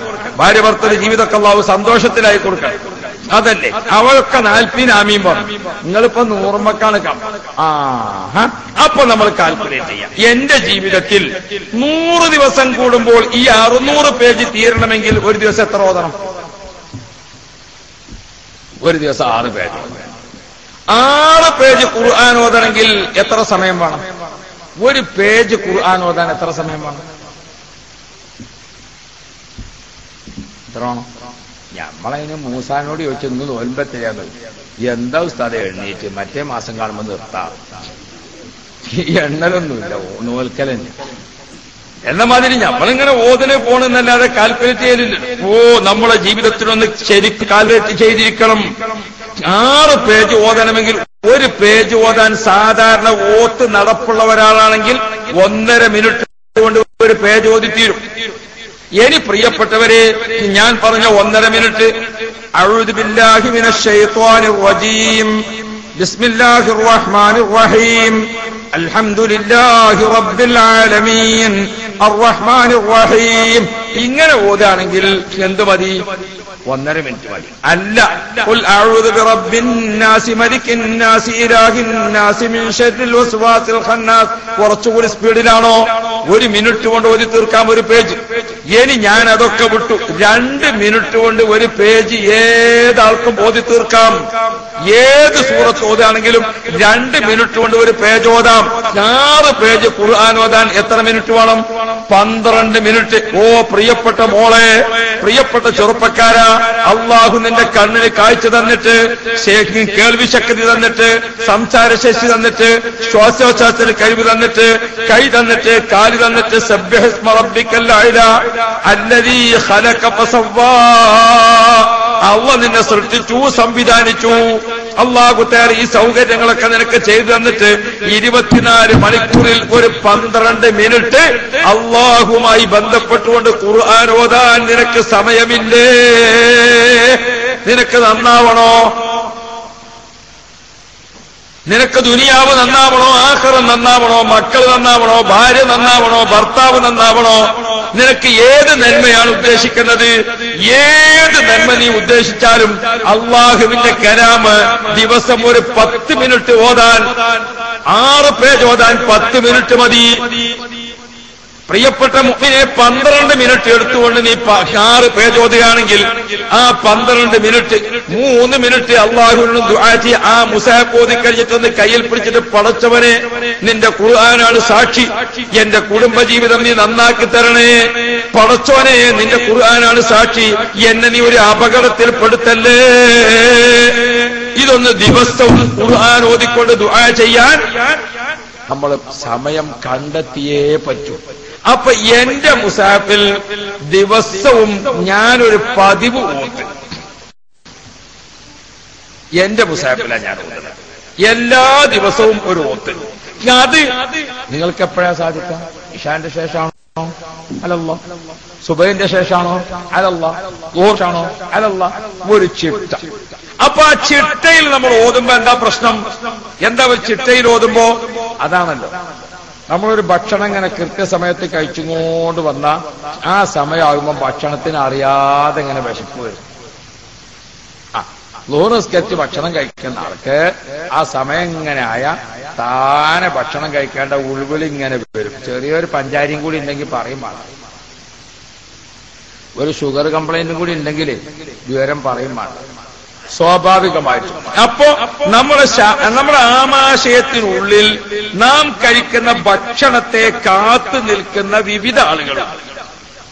ഒരു പൊരിച്ച ആടിന്റെ മാംസകഷ്ണം അത് നമ്മൾ ചവച്ചരച്ച് ഇവിടുന്നാണ്ട് വിട്ടാലേ, അവിടുന്നാണ് വിട്ടാൽ 34 ആളാണ് ഇനി കാത്തു നിൽക്കുന്നത്. ആ മാംസ കഷ്ണം ഇവിടുന്നാണ് പോണതോടെ കൂടെ 34 ആള് മാംസത്തിലേക്ക് കിട്ടേണ്ട അംശം, മജ്ജയിലേക്ക് കിട്ടേണ്ട അംശം, രക്തത്തിലേക്ക് കിട്ടേണ്ട അംശം, നമ്മുടെ നീരിലേക്ക് കിട്ടേണ്ട അംശം, കഫത്തിലേക്ക് കിട്ടേണ്ട അംശം, അങ്ങനെ നമ്മുടെ ശരീരത്തിന്റെ ഷുഗറിലേക്ക്, പ്രഷറിലേക്ക് ഓരോന്നിലേക്കും കിട്ടാൻ വേണ്ടിയുള്ള ആളുകൾ ഇങ്ങനെ കാത്തു നിൽക്കാം. 35ാമത്തെ ഒരാൾ ഫയർഫോഴ്സ് ആയിട്ട് നിൽക്കുന്നുണ്ട്. 35ാമത്തെ ഒരാൾ ഫയർഫോഴ്സ് ആയിട്ട് നിൽക്കുന്നുണ്ട്. അതാണ് അയാളാരാ? മീനാണ് നമ്മൾ കഴിച്ചത്. ആ മീനിന്റെ ഒപ്പം ഒരു മുള്ള് പോയാൽ ആ മുള്ളിൽ നിന്ന് രക്തത്തിക്കും മാംസത്തിക്കും മജ്ജയ്ക്കൊന്നും കിട്ടാനില്ല. പിന്നെ ആമാശത്തിന് ഇടങ്ങാറാക്കണതേ വരാൻ പോണുള്ളൂ. അപ്പൊ അതിനൊരു ഫയർഫോഴ്സ് കാത്തു നിൽക്കുന്നുണ്ട്. മുള്ളാണ് ചെന്നാൽ ഉടനെ മൂപ്പരന് പിടിച്ചിട്ട് അവിടെ കെട്ടിയിട്ട് അവിടെ വെക്കും. പിറ്റേന്ന് രാവിലെ വിസ്മില്ല. ഇതാണ് ശരീരത്തിലേക്ക് ഒരു മാംസം, ഒരു ഭക്ഷണം ശരീരത്തിലേക്ക് കൊടുത്താലുള്ള അവസ്ഥ. പക്ഷെ ഇത് കൊടുക്കുമ്പോ എന്ത് വേണം? ഈ കാത്തു നിൽക്കുന്ന ആളുകൾക്ക് താങ്ങാവുന്ന വിധത്തിൽ കൊടുക്കണം. കാത്തു നിൽക്കുന്ന ആളുകൾക്ക് താങ്ങാവുന്ന വിധത്തിൽ കൊടുക്കണം. ഇപ്പോ നമ്മൾ ഒരേ സമയത്ത് തന്നെ എന്ത് ചെയ്തു? ദഹനശേഷിയിൽ വ്യത്യസ്തമായ രീതികളുള്ളത് ഒരുമിച്ച് കഴിക്കാൻ തുടങ്ങി. അപ്പൊ നമ്മൾ എന്താവും? പിന്നെ ദഹിക്കൂല. പിന്നെ ചന്തി ഇങ്ങോട്ടും മറ്റവന്റെ മൂക്ക് അങ്ങോട്ടും മറ്റോ ഇങ്ങോട്ടും ഒക്കെ പാടെ വലുതാകുന്നത് എന്താ? ഭക്ഷണക്രമത്തിലെ രീതി തെറ്റിയതാണ്. ഓ പ്രിയപ്പെട്ടവരെ, നമ്മൾ ഈ ഭക്ഷണം അങ്ങോട്ട് കൊടുക്കുമ്പോൾ അതിനിങ്ങനെ കാത്തു നിൽക്കുക. അപ്പൊ ളുഹുർ നിസ്കാരം കഴിഞ്ഞാൽ ഭക്ഷണത്തിന് വേണ്ടി ആമാശയത്തിന് ഉൾവിളി വരാൻ തുടങ്ങും. ഇതേപോലെ നമ്മുടെ ആത്മാവിന്റെ ഭക്ഷണമായ വിശുദ്ധ ഖുർആനിനെ ദിവസവും ഒന്ന് ഓതാൻ തീരുമാനിച്ചാൽ, എൻ മുസാഫിൽ ഒരു കൃത്യസമയത്ത് ഞാനൊരു പതിവായ ഖുർആൻ ഓത്തുകാരനാണോ എങ്കിൽ ആ സമയം ഇങ്ങനെ ആകുമ്പോൾ ഹഫളത്തിന്റെ മലക്കുകൾ, റഹ്മത്തിന്റെ മലക്കുകൾ, സക്കീനത്തിന്റെ മലക്കുകൾ, കിറാമൻ കാത്തിബിങ്ങളായ മലക്കുകൾ, സയ്യാഹികളായ മലക്കുകൾ, മുഅക്കിലീങ്ങളായ മലക്കുകൾ, ഈ മലായിക്കത്തെല്ലാം ആ ഖുർആനെ സ്വീകരിക്കാൻ വേണ്ടി കാത്തിങ്ങനെ നിൽക്കുക. അപ്പൊ എല്ലാ ദിവസവും നമ്മോടൊപ്പം വിവിധ മലക്കുകളുടെ ഒരു സാന്നിധ്യം നമ്മോടൊപ്പം എപ്പോഴും ഉണ്ടാകും. അത് എല്ലാ ദിവസവും നമ്മുടെ കൂടെ മലായിക്കത്ത് ഇരിക്കുക. നമ്മൾ ഇരുന്ന് ഖുർആൻ ഓതുന്നു, ചുറ്റുഭാഗത്ത് മലായിക്കത്ത് ഇരുന്നിട്ട് നമുക്ക് ദുആ ചെയ്യുന്നു. ഇത് നമ്മളെ നന്നാവുന്നതിന്റെ ഏറ്റവും പ്രധാനപ്പെട്ട മാർഗമാണെന്ന് മുഹമ്മദ് മുസ്തഫ. അപ്പൊ നമ്മളൊക്കെ തീരുമാനിക്കല്ലേ ഖുർആൻ ഖത്തം തീർക്കാൻ? 40 ദിവസം കൂടുമ്പോ, 100 ദിവസം കൂടുമ്പോ ഓരോരുത്തരും അവരവരുടെ ജോലിക്കും തിരക്കിനുമൊക്കെ അനുസരിച്ചുകൊണ്ട് എന്ത് ചെയ്യണം? തീരുമാനമെടുക്കാം. അങ്ങനെ നമ്മൾ തീരുമാനിക്കുമ്പോൾ പ്രിയപ്പെട്ടവരെ, എല്ലാ ദിവസവും മലക്കുകളുടെ സാന്നിധ്യം നമ്മുടെ കൂടെ ഉണ്ടാവുകയാണ്. ആത്മീയമായി നന്നാവുക മാത്രമല്ല, ശാരീരികമായി നന്നാവുന്നു. അതല്ലേ മുഹമ്മദുർ റസൂലുള്ളാഹ്. നബി സല്ലല്ലാഹു അലൈഹി വസല്ലം തങ്ങൾ പറഞ്ഞു, നിങ്ങൾ ഖുർആൻ ഓതിക്കോളി, നിങ്ങളെ ആവശ്യം അല്ലാഹു തആല ചോദിക്കാതെ പരിഹരിച്ചു തരും. ചോദിക്കാതെ പരിഹരിച്ചു തരും. എന്തേ? നമ്മളിങ്ങനെ ഖുർആൻ ഓതിയിരിക്കുമ്പോ നമുക്ക് വേണ്ടി ചോദിക്കുന്നത് ആരാണ്? നമുക്ക് വേണ്ടി ചോദിക്കുന്നത് മലക്കുകളാണ്. അല്ലാഹുവിനോട് നമ്മൾ ചോദിക്കണം, ഖുൽ മാ യഅബഉ ബിക്കും റബ്ബീ ലൗലാ ദുആഉക്കും. അള്ളാഹുവിനോട് നിങ്ങൾ ദുആ ചെയ്യുന്നത് കൊണ്ടല്ലേ അള്ളാഹു നിങ്ങളെ പരിഗണത്. നിങ്ങളെ ദുആ ഇല്ലേ, അള്ളാഹു നിങ്ങളെ പരിഗണിക്കുകയില്ല. അപ്പൊ നമ്മൾ ദുആ ചെയ്യാം. CM വലിയുള്ളാഹിയുടെ പേരിൽ, മടവൂർ ശൈഖുനായുടെ പേരിൽ നമ്മൾ എല്ലാവരും നടത്തുന്ന ഈ ദുആ സമ്മേളനം, ഈ ആത്മീയ സമ്മേളനം അള്ളാഹു കബൂലാക്കുമാറാകും. അവരൊക്കെ 24 മണിക്കൂറും അല്ലാഹ് അല്ലാഹ് അല്ലാഹ് അല്ലാഹ് അല്ലാഹ്. ഉള്ളാളത്തെ തങ്ങൾ പാപ്പാന്റെ അടുത്ത് പോയാല് നേരം വെളുക്കോളം തരിയിൽ മന്ത്രിച്ചു തിരുക്കൊന്നുമില്ല. പിന്നെന്താ? ഒന്ന് നമ്മൾ ചെന്ന തരിയിലൊന്ന് കൈവച്ചു, അതന്നെ മൂപ്പര മന്ത്രി. മടവൂർ ശൈഖുനുള്ള കാലത്ത് എത്ര വലിയ ആൾക്കാർ വലിയ വലിയ താങ്ങാനാവാത്ത പ്രശ്നം വെച്ച് എന്നുങ്ങാണ്ട് വലിയ വലിയ വിഷയങ്ങൾ വെച്ച് നിങ്ങൾ പറഞ്ഞ അത് വേണ്ട, അതന്നെ അത് വേണ്ട, അതന്നെ വേണ്ടാന്ന് പറഞ്ഞതാക്കി വേണ്ടാന്ന് തന്നെ, അത്ര തന്നെ ഉള്ളൂ. അത് വേണ്ടാന്ന് പറഞ്ഞാൽ അതന്നെ. ഇപ്പൊ അടുത്തൊരു ദിവസം കുറച്ചു മുമ്പ്, കഴിഞ്ഞ പ്രാവശ്യം ഞാൻ ഹജ്ജിന് പോകുമ്പോ എന്റെ കൂടെ ഒരാളുണ്ടായിരുന്നു. കണ്ണൂരിലും നിലമ്പൂരിലുമായിട്ട് കഴിയുന്ന ഒരാളാണ്. OP അബൂബക്കർ മൗലവി. അദ്ദേഹം എന്നോട് പറഞ്ഞു, മടവൂർ ഷേഖുന, നമ്മളെ ബോംബെയിലുണ്ട്, മടവൂർ ഷേഖുന മൂപ്പരോട് പറഞ്ഞു, ഒരു ഉറുപ്പ് എടുത്തു കൊടുത്തു ഹജ്ജിന് വെക്കുക. ഒരു ഉറുപ്പൊക്കെ എങ്ങനെ ഹജ്ജിന് പോവാ? മൂപ്പര് ബോംബെയിൽ പോയി കുറെ മുസാഫർ ഖാനിൽ കെട്ടിച്ചിട്ട് നിന്ന് ഇങ്ങോട്ടനെ തിരിച്ചു വന്നപ്പോൾ മടവൂർ ഷേഖുനാന്റെ അടുത്ത് വന്നിട്ട് വന്നു, അന്നെ ഞാൻ ഹജ്ജിന് പറഞ്ഞാൽ ലജ്ജെന്താ കെട്ടണമെന്ന് പോ ഹജ്ജിന്. മൂപ്പര് പിന്നെയും പോയി. സുബ്ഹാനല്ലാഹ്, ബോംബെ മുസാഫർ ഖാനിൽ ചെന്ന് നോക്കുമ്പോ കപ്പലുകളൊക്കെ ഫുള്ളായിക്കണ്, ഒന്നും പോകാൻ യാതൊരു വഴിയില്ല. ബഹുമാനപ്പെട്ടവര് നിരാശനായിട്ട് ഇങ്ങനെ ഇരിക്കുകയാണ്. അപ്പൊ നോക്കുമ്പോൾ അന്ന് പോകുന്ന ഒരു കപ്പൽ ഇന്ന് പുറപ്പെടേണ്ട കപ്പലാണ് പോണത്. 2 ദിവസം കഴിഞ്ഞിട്ടാണ് പിന്നെ കപ്പൽ പോകുന്നത്. കപ്പൽ പോകാൻ വേണ്ടി നോക്കുമ്പോൾ അതാ ഇനി ആരെങ്കിലും പോകാൻ ഒരുങ്ങിയവരുണ്ടോ എന്നിങ്ങനെ ചോദിക്കാൻ വേണ്ടി നിൽക്കുക. ആ 2 ദിവസത്തിനിടക്ക് അദ്ദേഹത്തെ തേടിക്കൊണ്ട് തൃക്കരിപ്പൂരുകാരൻ ഒരു മുതലാളി വന്നിട്ട് ചോദിക്കുന്നു, OP അബൂബക്കർ മൗലവി എന്ന് പറഞ്ഞിട്ടുള്ള ആളിങ്ങോട്ട് വന്നിട്ടുണ്ടല്ലോ, പണ്ട് നമ്മളെ കുട്ടിയൊക്കെ ട്യൂഷൻ എടുത്തു കൊടുത്തീനെ മൂലാരാണ്, അയാളെവിടെ? അന്വേഷിച്ച് ഇങ്ങനെ നടക്കണം. അന്വേഷിച്ച് പിടിച്ച് കണ്ടു നോക്കുമ്പോ ഇയാളെ കണ്ട് ഒരു പൊതി മൂപ്പരെ കയ്യിൽ കൊടുത്തു. സുബ്ഹാനല്ലാഹ്, ഹജ്ജിന് പോകാനും തിരിച്ചു വരാനുള്ള പൈസ പൊതിയിലുണ്ട്. കൊടുത്ത് ഉടനെ കപ്പലിന്റെ അടുത്ത് ചെന്ന് നോക്കുമ്പോ ഇന്നലെ പോണ്ട കപ്പല് പോയിട്ടില്ല, നാളെയാണ് പോണത്. അദ്ദേഹം അതാ കപ്പലിൽ ഹജ്ജിന്. പ്രിയപ്പെട്ട മുഅ്മിനീങ്ങളെ, ഇത് ബഹുമാനപ്പെട്ട മടവൂർ ശൈഖുനെ പറ്റി അദ്ദേഹത്തിന് നേരിട്ട് അനുഭവിച്ച കാര്യം അയാൾക്ക് നിഷേധിക്കാൻ പറ്റുമോ? അയാളെ മനസ്സിലത് റെഡിയല്ലേ? ഓ പ്രിയപ്പെട്ട മുഅ്മിനീങ്ങളെ, എന്തുകൊണ്ട്? അപ്പോഴും അല്ലാഹു അല്ലാഹ് 24 മണിക്കൂറും അള്ളാഹ് എന്ന ചിന്തയിലാണ്. അവരുടെ അള്ളാഹ് അതവർക്ക് ദിക്റാണ്, അവരുടെ അള്ളാഹ് അതവർക്ക് ദുആയാണ്, അവരുടെ അള്ളാഹ് അതവർക്ക് ഈമാൻ യാസ്തിയാണ്. അവര് അള്ളാഹ് എന്ന് വിളിച്ചാൽ അത് ദിക്റാണ്, അത് ദുആയാണ്, എല്ലാം ആണ്. പ്രിയപ്പെട്ട മുഅ്മിനീങ്ങളെ,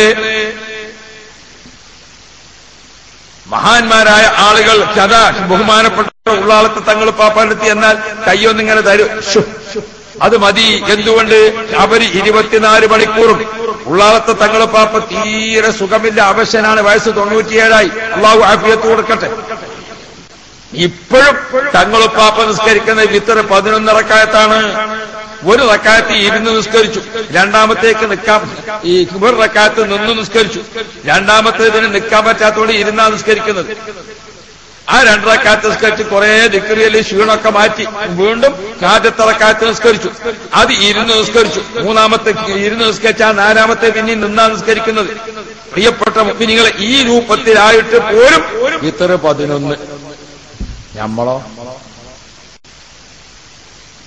നമ്മളൊരു ദിക്റിന്റെ മജ്ലിസിലൊക്കെ പോവുകയാണെങ്കിൽ ആദ്യം തന്നെ ഇങ്ങനെ ആലോചിച്ചു എത്ര ചെല്ലാവരെ, എന്നിട്ട് ഇങ്ങനെ തീരാൻ നേരത്തെ അങ്ങനെയാണ് പോകാനുള്ള ഒരു പരിപാടിയാണ്.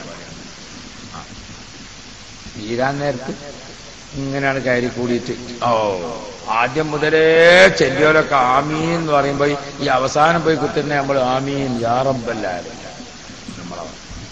യാ റബ്ബല്ലാലമീൻ കേൾക്കുമ്പോ ഒന്ന് ശ്രദ്ധിച്ചണം ആരാണ്. മുഴുവൻ നോലുമ്പോ നോറ്റോല് 27-ാവിന് കേൾക്കുമ്പോ ആമീൻ, ഒറ്റ നോലുമ്പോ നോൽക്കാത്ത ചങ്ങായാണ് യാ റബ്ബല്ലാലമീൻ.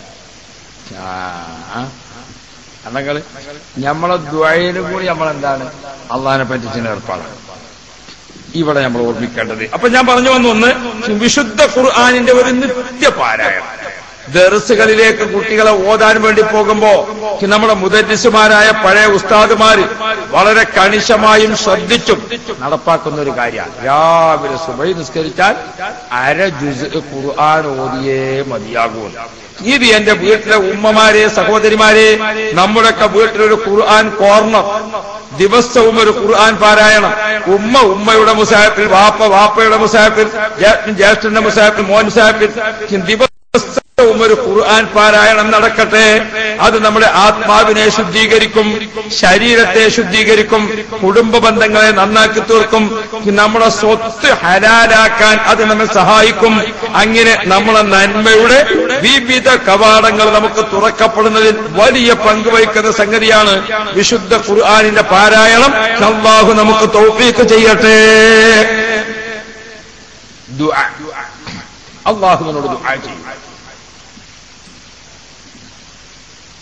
ദുആ എന്ന് പറയുമ്പോൾ നമ്മുടെ ഹൃദയത്തിന്റെ ഉള്ളിലെ ആഗ്രഹം അള്ളാഹുവിന് മുമ്പിൽ തുറന്നു വെക്കലാണ് ദുആ.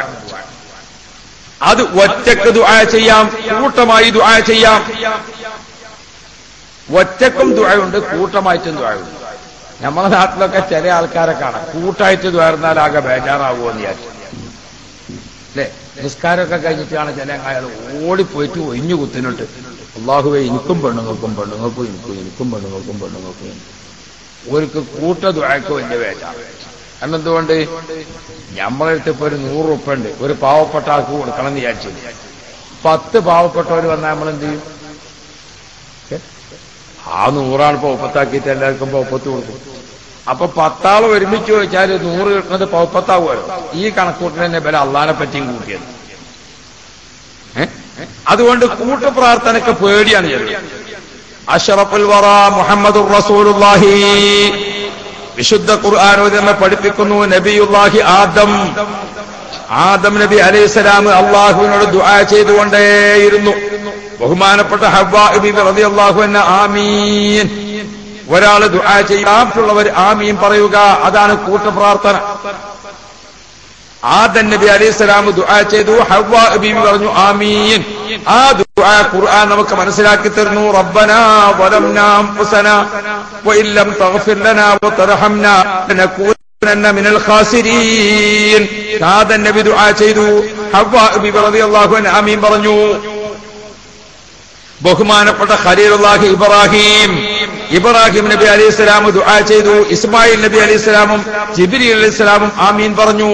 ആ ദുആ ഖുർആൻ പഠിപ്പിക്കുന്നു. റബ്ബനാ തഖബ്ബൽ മിന്നാ ഇന്നക അൻതസ് സമീഉൽ അലീം. മൂസാ നബി അലൈഹിസ്സലാം ദുആ ചെയ്തു. ഹാറൂൻ നബി അലൈഹിസ്സലാം ആമീൻ പറഞ്ഞു. അതിനെപ്പറ്റി ഖുർആൻ എന്താ ഓർമ്മപ്പെടുത്തിയത്? വഖദ് ഉജീബത് ദഅവതുകുമാ. രണ്ടാളെ ദുആയും അല്ലാഹു സ്വീകരിച്ചിരിക്കുന്നു. ഏതാ രണ്ടാളെ ദുആ? ഒരാൾ ദുആ ചെയ്യുക, മറ്റുള്ളവർ ആമീൻ പറയുക. ഒരാൾ ദുആ ചെയ്യുക, മറ്റുള്ളവർ ആമീൻ പറയുക. നമുക്ക് ഈ കൂട്ട ദുആ പഠിപ്പിച്ചത് നിസ്കാരം പഠിപ്പിച്ചതാണ്. നിസ്കാരത്തിൽ ഇമാമ് മുന്നിലേക്ക് നിന്നു വലദ്ദാല്ലീൻ. അപ്പൊ മഅ്മൂമിങ്ങളൊക്കെ ആമീൻ. ആ കൂട്ട പ്രാർത്ഥനയ്ക്ക് കാത്തു നിൽക്കാണ് മലക്കുകൾ മുഴുവനും. മൻ വാഫഖ തഅ്മീനുഹു തഅ്മീനുൽ മലായിക. നിങ്ങളുടെ ആമീൻ മലക്കുകളുടെ ആമീനോട് ചേർന്ന് വരട്ടെ. ഇമാമ് വലദ്ദാല്ലീൻ എന്ന് പറയുമ്പോ ഇമാം അത് കഴിഞ്ഞ് ആമീൻ എന്ന് പറയാൻ തുടങ്ങുമ്പോ മലക്കുകൾ ഒരുമിച്ച്, അപ്പൊ നമ്മളും ഒരുമിച്ച് ആമീൻ. ഇത് ദുആയിൽ ഏറ്റവും പ്രധാനപ്പെട്ട ഒരു ദുആയാണ്. നമ്മുടെ കുടുംബം നന്നാവാൻ, നമ്മൾ വീട്ടിൽ വളർത്തിക്കൊണ്ടിരിക്കുന്ന മക്കൾ നന്നാവാൻ, നമ്മുടെ വീട്ടിൽ ഒരു കൂട്ടുപ്രാർത്ഥന നടക്കട്ടെ.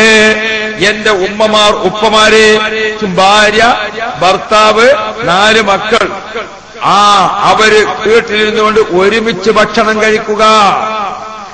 ഒരുമിച്ച് ഭക്ഷണം കഴിക്കുമ്പോൾ സുബ്ഹാനല്ലാഹ് ഭക്ഷണത്തിന്റെ സാധനങ്ങളൊക്കെ മേശപ്പുറത്ത് വന്നു, എല്ലാം റെഡിയാക്കി വെച്ചാൽ പ്രിയപ്പെട്ട മുഅ്മിനീങ്ങളെ, വാപ്പ ആ സുപ്പയുടെ നേതാവാണ്. വാപ്പ എന്ത് ചെയ്യണം? എല്ലാവരും ഒരുമിച്ച് വന്നിരുന്നാൽ ആദ്യം വാപ്പ ഒരു ബിസ്മി ചൊല്ലണം. ബിസ്മില്ലാഹിർ റഹ്മാനിർ റഹീം. അത് ഫസ്റ്റ് ബെല്ലാണ്. അദ്ദേഹം കോരിയെടുത്തിട്ട് വിളമ്പി കൊടുക്കാൻ തുടങ്ങി. ആദ്യം വലഭാഗത്ത് ഇങ്ങനെ ഇട്ടുകൊടുത്തു. എല്ലാവരും ഇട്ടുകൊടുത്താൽ പിന്നെ ഓരോരുത്തരും ഭക്ഷണം ബിസ്മില്ലാഹിർ റഹ്മാനിർ റഹീം.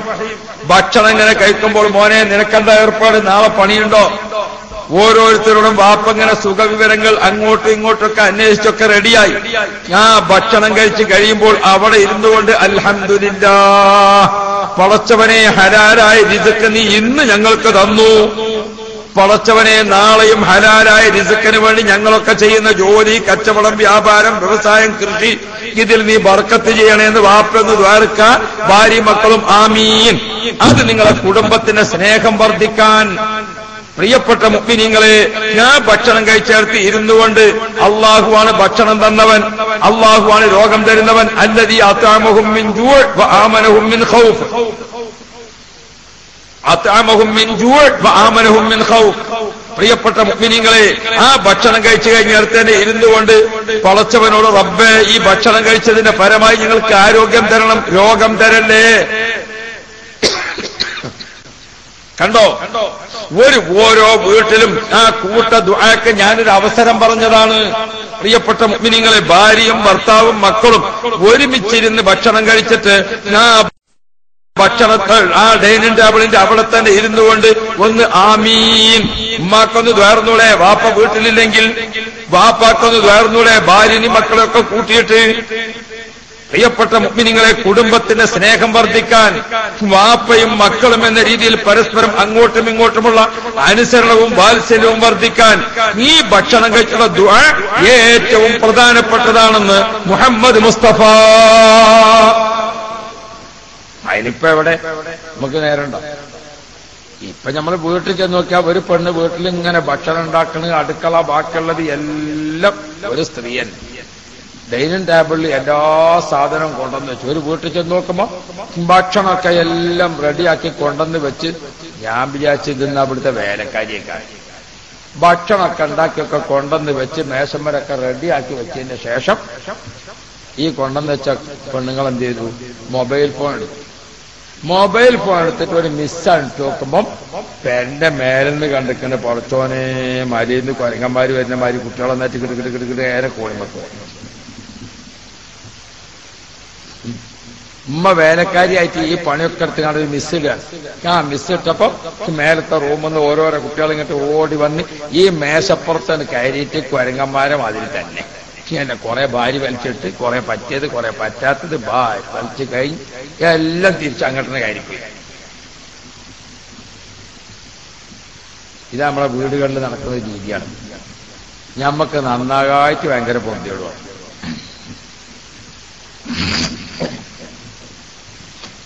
പ്രിയപ്പെട്ട മുഅ്മിനുകളെ, ബഹുമാനപ്പെട്ട പരിശുദ്ധ ദീനുൽ ഇസ്ലാം, ഒരു ഉമ്മ, ഭാര്യ, ഭർത്താവ്, മക്കള് അവർ ഒരുമിച്ചിരുന്ന് ഭക്ഷണം കഴിക്കുന്ന രീതിയുണ്ടല്ലോ, സ്നേഹം വർദ്ധിക്കാൻ, കുടുംബ ബന്ധം വർദ്ധിക്കാൻ. ആഘോഷ ദിവസങ്ങൾ ആഴ്ചയിൽ ആവർത്തിച്ചു വരുന്ന വെള്ളിയാഴ്ച ആഘോഷ ദിവസമാണ്. വർഷത്തിൽ ആവർത്തിച്ചു വരുന്ന പെരുന്നാൾ ആഘോഷ ദിവസമാണ്.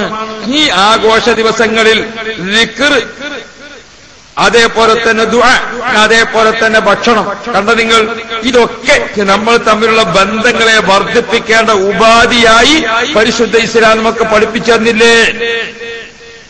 എന്തേ നമ്മളത് ജീവിതത്തിൽ പകർത്താത്തത്? നമ്മളെ വീട്ടിന്റെ അകത്ത് നാം തമ്മിൽ പരസ്പരം സ്നേഹം വർദ്ധിച്ച് നന്നാവാൻ നമുക്കൊരു വഴിയില്ല. നമ്മളത് ശ്രദ്ധിക്കുന്നില്ല. ആർക്കാത് നടപ്പാക്കാൻ പ്രയാസമുള്ളത്? ഒരു പ്രയാസമില്ല. സുബ്ഹാനല്ലാഹ്. മദ്രസയിലെ ഉസ്താദന്മാരൊക്കെ അണിച്ചാല്, അല്ലെങ്കിൽ പള്ളിയിലെ ഉസ്താദന്മാരൊക്കെ അണിച്ചാല് ആഴ്ചയിൽ ഒരു ദിവസേ പറ്റുള്ളൂ. കാരണം നമ്മൾ അന്ന് തന്നെ പെരയിലുണ്ടാവുള്ളൂ. പക്ഷേ ഉമ്മാക്ക് മക്കളെ കൂട്ടി ദിവസവും ഒരുമിച്ച് ഭക്ഷണം കഴിക്കാം. നമ്മൾ വീട്ടിലേക്ക് ലീവ് കഴിഞ്ഞ് വരുന്ന അന്ന് നമുക്കും അവരെ കൂടെ ഒരുമിച്ചിരിക്കാം. ഇത് നോക്കുമ്പോഴോ ഒരുമിച്ചിരുന്ന് ഭക്ഷണം കഴിക്കലില്ല. പിന്നെ ഒരു കുട്ടി ഇതിലുണ്ട് വന്നു, ഓൻ കഴിച്ചുകാണ്ട് അതിലാണ്. ഒരു വീട്ടിൽ തന്നെയുള്ള വാപ്പി മക്കളും ജ്യേഷ്ഠനും അനുജന്മാരും തമ്മിൽ ലോകം പറയൽ കുറവായിക്കണത്. ഒരേ പരിയിൽ രാവിലെ ഉറങ്ങി എഴുന്നേറ്റ് വരുന്നതിനോട് അല്ല മയന്മാരിൻ്റെ അവിടെ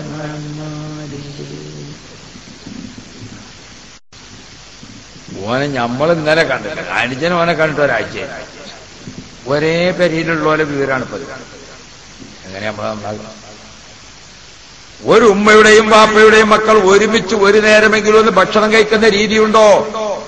രാത്രി വാപ്പാക്കൊരു നിർബന്ധം വേണ്ടേ? ജോലിയും ചുറ്റുപാടും അങ്ങാടിയും ബാക്കി കഴിഞ്ഞ് രാത്രി 9 മണിയാകുമ്പോഴേക്ക് വീട്ടിലെത്തിക്കൊള്ളണം. 9 മണിയാകുമ്പോഴേക്ക് ഉമ്മ ഭക്ഷണങ്ങളൊക്കെ മേശപ്പുറത്ത് കൊണ്ടുവന്ന് വെച്ചാൽ വാപ്പാത് ആ ഭക്ഷണം ഒരുമിച്ച് കഴിക്കുന്നതിലേക്ക് എത്തിയേ മതിയാകൂ എന്നൊരു നിർബന്ധം കുട്ടികൾക്കുണ്ടാകണമെങ്കിൽ പരിശീലിപ്പിക്കേണ്ട. ഇതില്ല.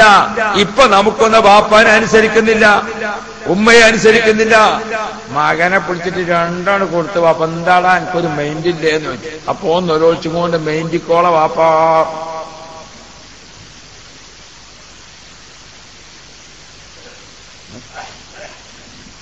ബഹുമാനപ്പെട്ട നബി മുഹമ്മദുർ റസൂലുള്ളാഹി അഷ്റഫുൽ ഖൽഖ് സ്വല്ലല്ലാഹു അലൈഹി വസല്ലമ തങ്ങൾ സ്വഹാബാക്കൾക്ക് തർബിയത്ത് പഠിപ്പിച്ചത് എങ്ങനെയാണെന്നറിയോ?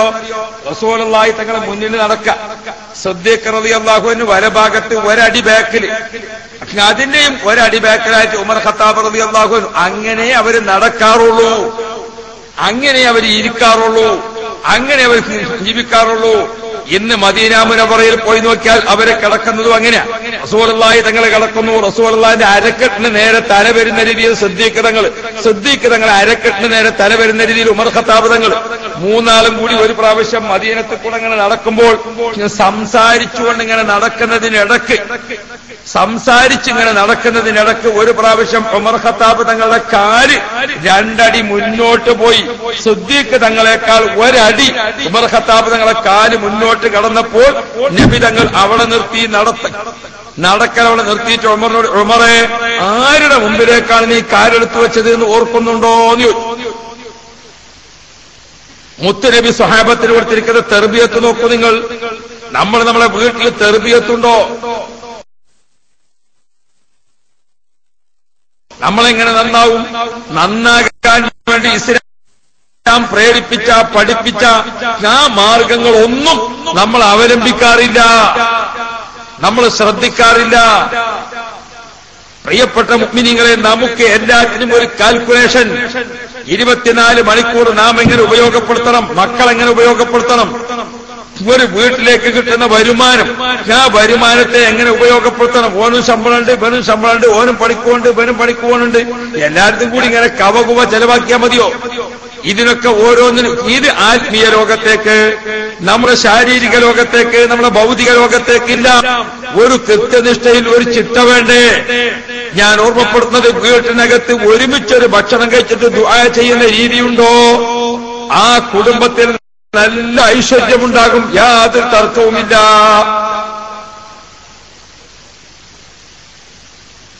ഒഴിവ് ദിവസം കിട്ടി, കുടുംബം ഒന്ന് നന്നാകാൻ ഒഴിവ് ദിവസം കിട്ടി. ഒഴിവ് ദിവസം കിട്ടിയാൽ അപ്പൊ പെണ്ണുങ്ങൾ പറയാണ്, എന്താ ഓള് പറയണത്, എനിക്കൊന്ന് നിന്റെ അവിടെ പോണം. അത് കേൾക്കുമ്പോ തന്നെ ഓന് പിരാന്ത്. തിരിച്ചാണ്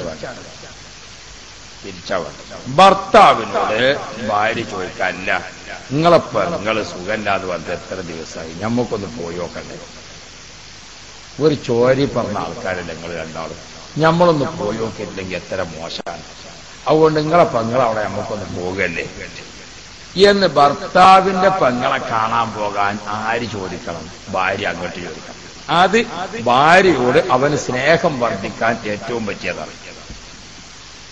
ഭർത്താവ് തിരിച്ച് ഇവളോട്, അല്ല എന്റെ അനുസരിച്ചല്ലേ പ്രസവിച്ചു എന്ന് പറഞ്ഞു, ഞമ്മക്ക് ആ കുട്ടിനൊക്കെ ഒന്ന് കാണാൻ പോണ്ടേ? തിരിച്ചിങ്ങോട്ട്. അത് ഭാര്യ ഭർത്താക്കന്മാർ തമ്മിലുള്ള സ്നേഹം വർദ്ധിക്കാൻ ഏറ്റവും പതിയായതാണ്. ആ 2 കുടുംബങ്ങളെയും തമ്മിൽ അടുപ്പിക്കാൻ ഈ രീതി ഏറ്റവും നല്ലതാണ്. അപ്പൊ ഭർത്താവിന് ഭാര്യ ചോദിക്കണം, എന്റെ അനുജത്തി പ്രസവിച്ചു എന്നാണ്, അവിടെ നിന്ന് പോണ്ടേ നമുക്ക്? അല്ല നിങ്ങളെ പെങ്ങൾ അവിടെ നിന്ന് പോണ്ടേ നമുക്ക്? ഇത് ഓള് ചോദിച്ചതിനൊക്കെ ഓളോട് പോകാം.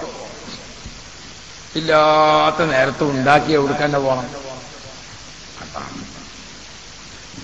നമുക്കിടയിലുള്ള വെറുപ്പേ കൂടുന്നുള്ളൂ, നമുക്കിടയിലുള്ള അകൽച്ചയെ കൂടുന്നുള്ളൂ, നമുക്കിടയിൽ അടുപ്പം വർദ്ധിക്കുന്നതിന് ആവശ്യമായ രീതി നമുക്കറിയുന്നില്ല.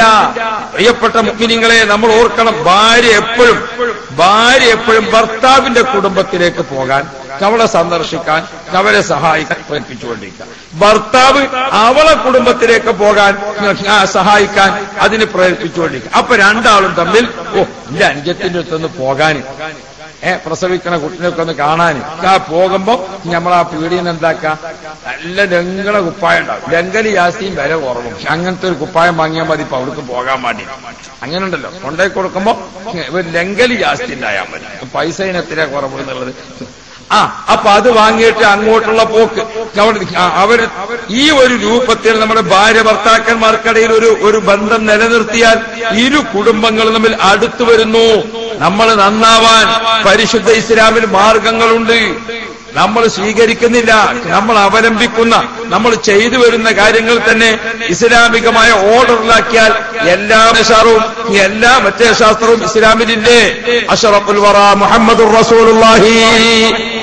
ഓ പ്രിയപ്പെട്ട സഹോദരന്മാരെ, മിനിയാനി ആ കിതാബ് ഇങ്ങനെയാ ഈദുൽ ഫിത്തറിനെ പറ്റി ഇങ്ങനെ വായിച്ചപ്പോൾ നബി മുഹമ്മദുർ റസൂലുള്ളാഹ്, അല്ലാഹുവിന്റെ റസൂല് പെരുന്നാൾ നിസ്കാരത്തിലേക്ക് പോവുക.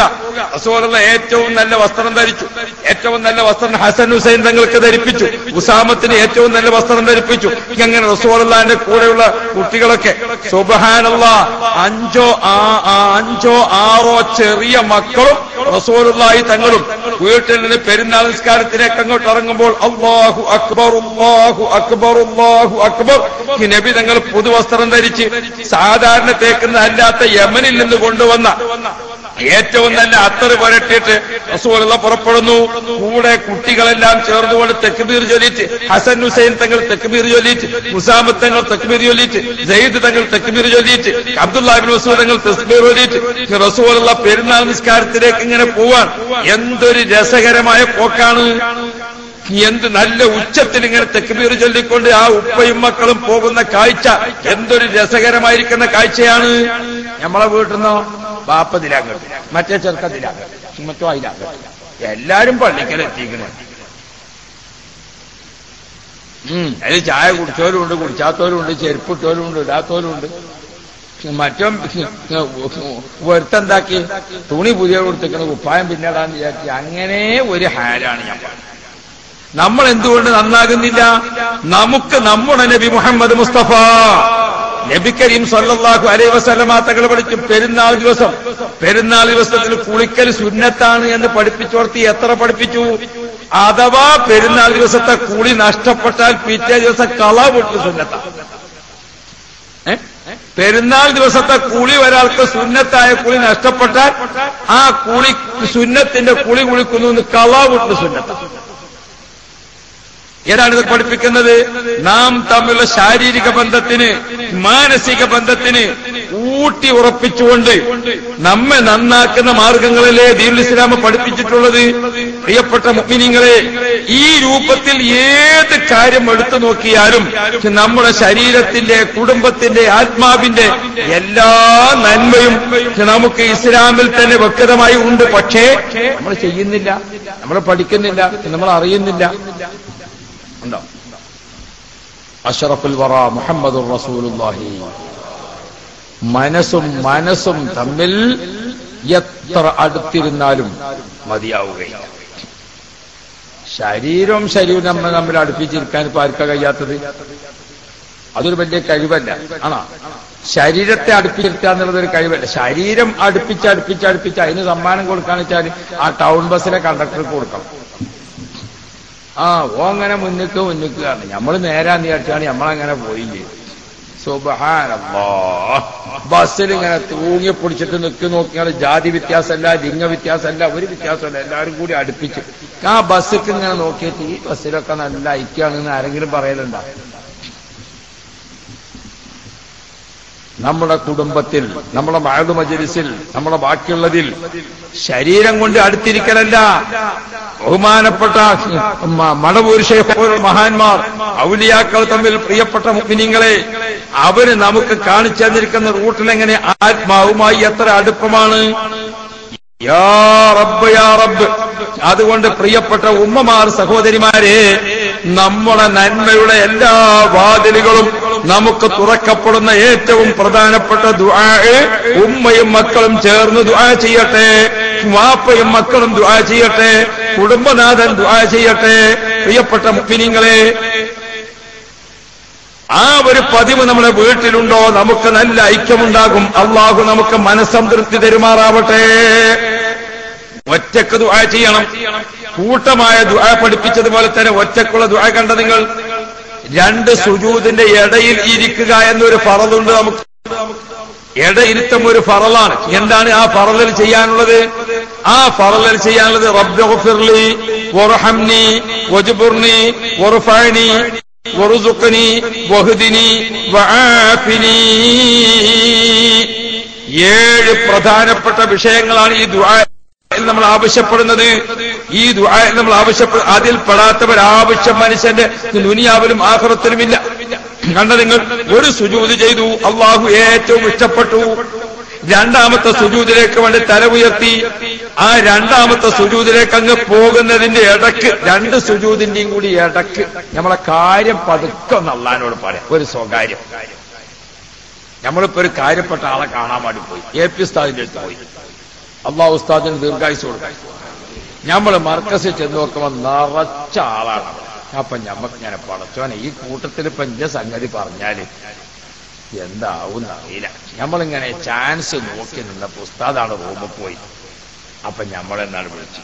നമ്മളാണ് കിട്ടിയ ചാൻസിൽ വേഗം നമ്മളെ പെരുവായിന്റെ CM സെന്റർ ഉണ്ടല്ലോ, അവിടെ നമുക്ക് ഒരു 100 കസാലയും കൂടി വാങ്ങണം. ഒരു കസാലൊക്കെ 350 ഉറുപ്പിയാണ്. ഉസ്താദ് ഒരു കസാലിന്റെ കാര്യമായിട്ട് അതൊന്ന് ഞാൻ ഉദ്ഘാടനം ചെയ്തെന്നാണ്. നമ്മളെ എന്ത് ചെറിയ വിഷയമാട്ടെ വലിയ വിഷയമാട്ടെ പറയാനൊരു അവസരം കിട്ടിയാൽ ആ സന്തോഷമുള്ള സമയത്താണ് പറഞ്ഞാൽ അല്ലേ. നമ്മുടെ വീട്ടിലേക്കാണ് ചെല്ലുമ്പോ ചിലപ്പോണ്ട് പെണ്ണുങ്ങൾക്ക് ഒരു വല്ലാത്തൊരു സന്തോഷം. അല്ലാതെ സന്തോഷിച്ചണമെന്ന് നോക്കണം നമ്മള്. പെണ്ണുങ്ങൾ ചിലപ്പം മുഖത്തേക്ക് നോക്കിയിട്ട് സന്തോഷിക്കണവരുണ്ടാവും, ചിലപ്പോ കയ്യിലുള്ള സാധനം നോക്കിയിട്ടാ സന്തോഷിക്കും. ലഗേജ് എങ്ങനെ ഉണ്ട് നോക്കും അല്ലേ. പടച്ചോനെ ഗൾഫിൽ നിന്നൊക്കെ വരുന്ന കുട്ടികളെ ലഗേജുമൊക്കെ നോക്കിയിട്ടുള്ള ആൾക്കാർ സന്തോഷിക്കരുത് അല്ലേ. പടച്ചോനെ മോര്യന്മാരിങ്ങനെ ലീവിന് വെള്ളിയാഴ്ച ഇങ്ങനെ വരുമ്പോഴേ ഒരു ദിവസം മോര്യാര് വന്നപ്പോ വലിയൊരു ബാഗൊക്കെ ആയിട്ടാ വരും. അപ്പൊ മോര്യാരെ പെണ്ണുങ്ങൾ എന്താക്കി ഗേറ്റിങ്ങൊക്കെ വന്നു സ്വീകരിച്ച് കൊണ്ടുപോകാനത്തേക്ക് ഇടക്ക് കണ്ടപ്പോഴേ അപ്പൊ മോര്യാരോട് നിങ്ങൾക്ക് ചൂടുള്ളതാ തണുത്തതാ എന്താ വേണ്ടിയെന്നൊക്കെ ചോദിച്ച് ചിന്ന കട്ടൻ ചായ മതിയോ. കട്ടൻ ചായ മൂപ്പർക്ക് ഉണ്ടാക്കി കൊടുത്തുകൊണ്ട് അത് കുടിച്ചിനീര് അടക്കുമ്പോഴും എല്ലാം പോയി ബാഗ് തുറന്നു നോക്കി. മോര്യാരെ പിരിച്ചു വിട്ടിട്ട് പഴയ തുണിയും കുപ്പായാണ്.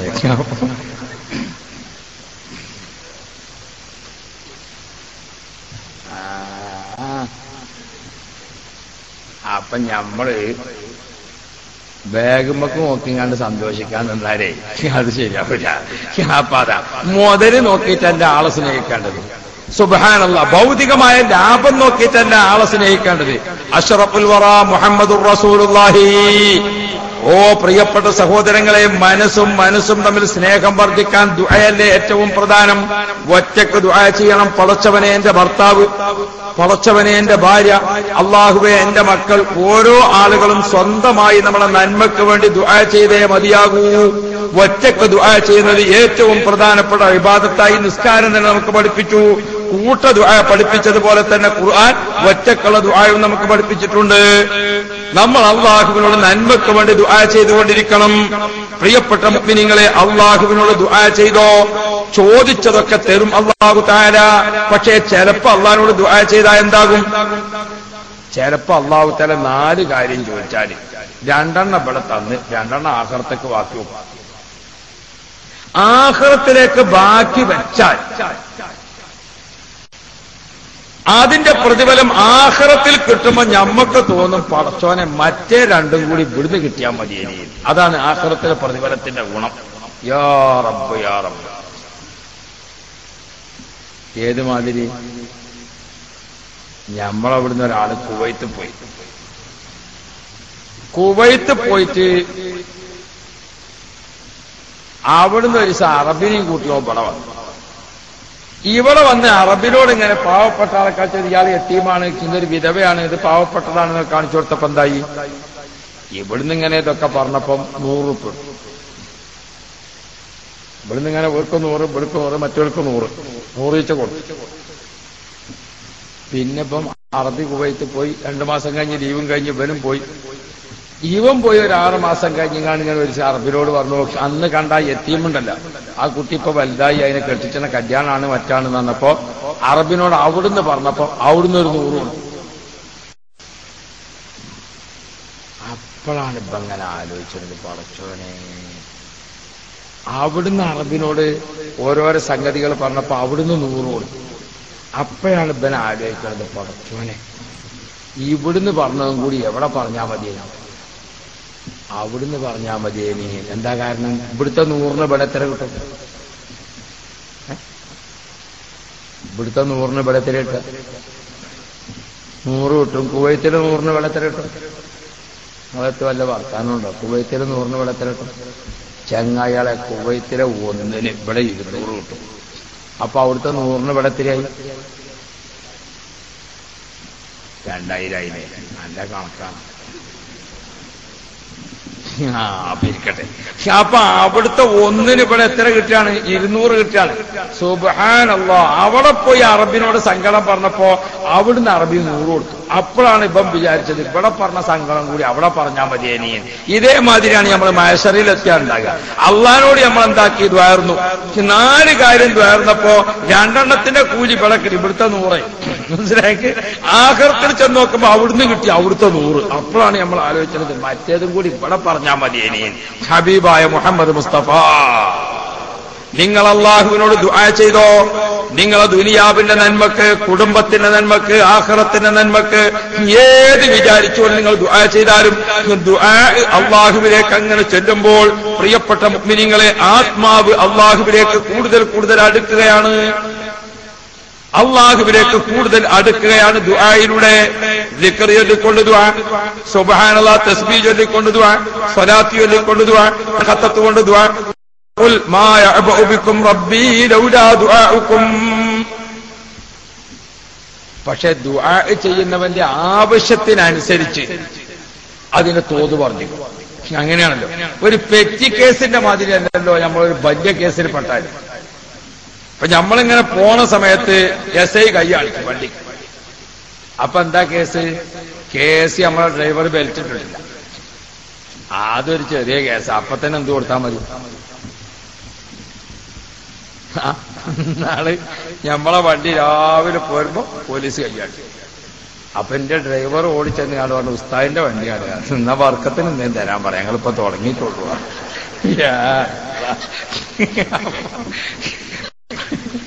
ഒരു വണ്ടി അവളെ നിർത്തി കൊണ്ടുമ്പോ ആദ്യം പോയത് ഇന്റെ വണ്ടിയാണ്. അതിന് കൈയാട്ടി നോക്കുമ്പോ കൊലത്തിലുള്ളത് വർക്കത്തിന് എന്തെങ്കിലും തരാൻ പറയാം. ഇരിക്കട്ടെ, അതെങ്ങനെയാണ് ബർക്കത്തുമ്പോ തീരും. വലിയ കേസായാലോ അള്ളാഹു നമ്മളൊക്കെ കേസിൽ നിന്ന് രക്ഷപ്പെടുത്തട്ടെ. ഒരു അപകടത്തിൽ അള്ളാഹ് കൊടുക്കാതിരിക്കട്ടെ. വലിയ കേസ് വരുമ്പോൾ പ്രിയപ്പെട്ട സഹോദരന്മാരെ, അതിനനുസരിച്ച് ജാമ്യസംഖ്യ വർദ്ധിക്കും. അതിന് ജാമ്യത്തിന് കൊണ്ടുപോകേണ്ട റെക്കോർഡുകൾ വർദ്ധിക്കും. വലിയ കേസിനനുസരിച്ച് ഏത് വരും? വലിയ സംഗതികൾ വരും. അതാണ് നമ്മളൊരു വലിയ ബുദ്ധിമുട്ടിൽപ്പെട്ടോ അപ്പൊ കുത്തുബിയത്ത് ഓതിക്കൊണ്ട് വരക്കേണ്ടി വരും. നമ്മളൊരു വലിയ കുടുക്കപ്പെട്ടോ അപ്പൊ നാരിയത്ത് സ്വലാത്തി ചെല്ലേണ്ടി വരും. കണ്ട 4444 ഓരോരുത്തരും ചെല്ലേണ്ടി വരും ചിലപ്പോ. സുബ്ഹാനല്ലാഹ്. സാധാരണ ഒരു കുത്തുബിയത്ത് ഇങ്ങനെയാണ് കഴിച്ചാണ്. അതിന് 4 ആളും കൂടിയിട്ട് 250 ചെല്ലിങ്ങാണ്ട് ഞാണ്ട് തേച്ചാ മതി. മനസ്സിലായോ? അവനാ ഒരു കുടുക്കലാണ് കുടുങ്ങിയാൽ 1000 തന്നെ വിളിക്കേണ്ടി വരും. കണ്ടോ? കേസിന്റെ സ്വഭാവത്തിനനുസരിച്ച് ജാമ്യത്തിന്റെ സ്വഭാവം മാറും, ജാമ്യക്കാരന്റെ രീതി മാറും.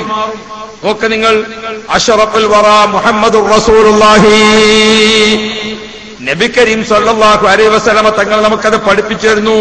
സാധാരണ നമ്മൾ പല വിഷയത്തിന് എപ്പോഴും റബ്ബനാ അത്തിനാ ഫിദ് ദുനിയ ദുആ ചെയ്തുകൊണ്ടിരിക്കുന്നു. നമ്മളെ ദിവസവും നമ്മുടെ പ്രശ്നങ്ങളുണ്ട്, പരിഹാരങ്ങളുണ്ട്, ദുആ ചെയ്തുകൊണ്ടിരിക്കുന്നു. കേസിന്റെ ഗൗരവം വരുമ്പോഴോ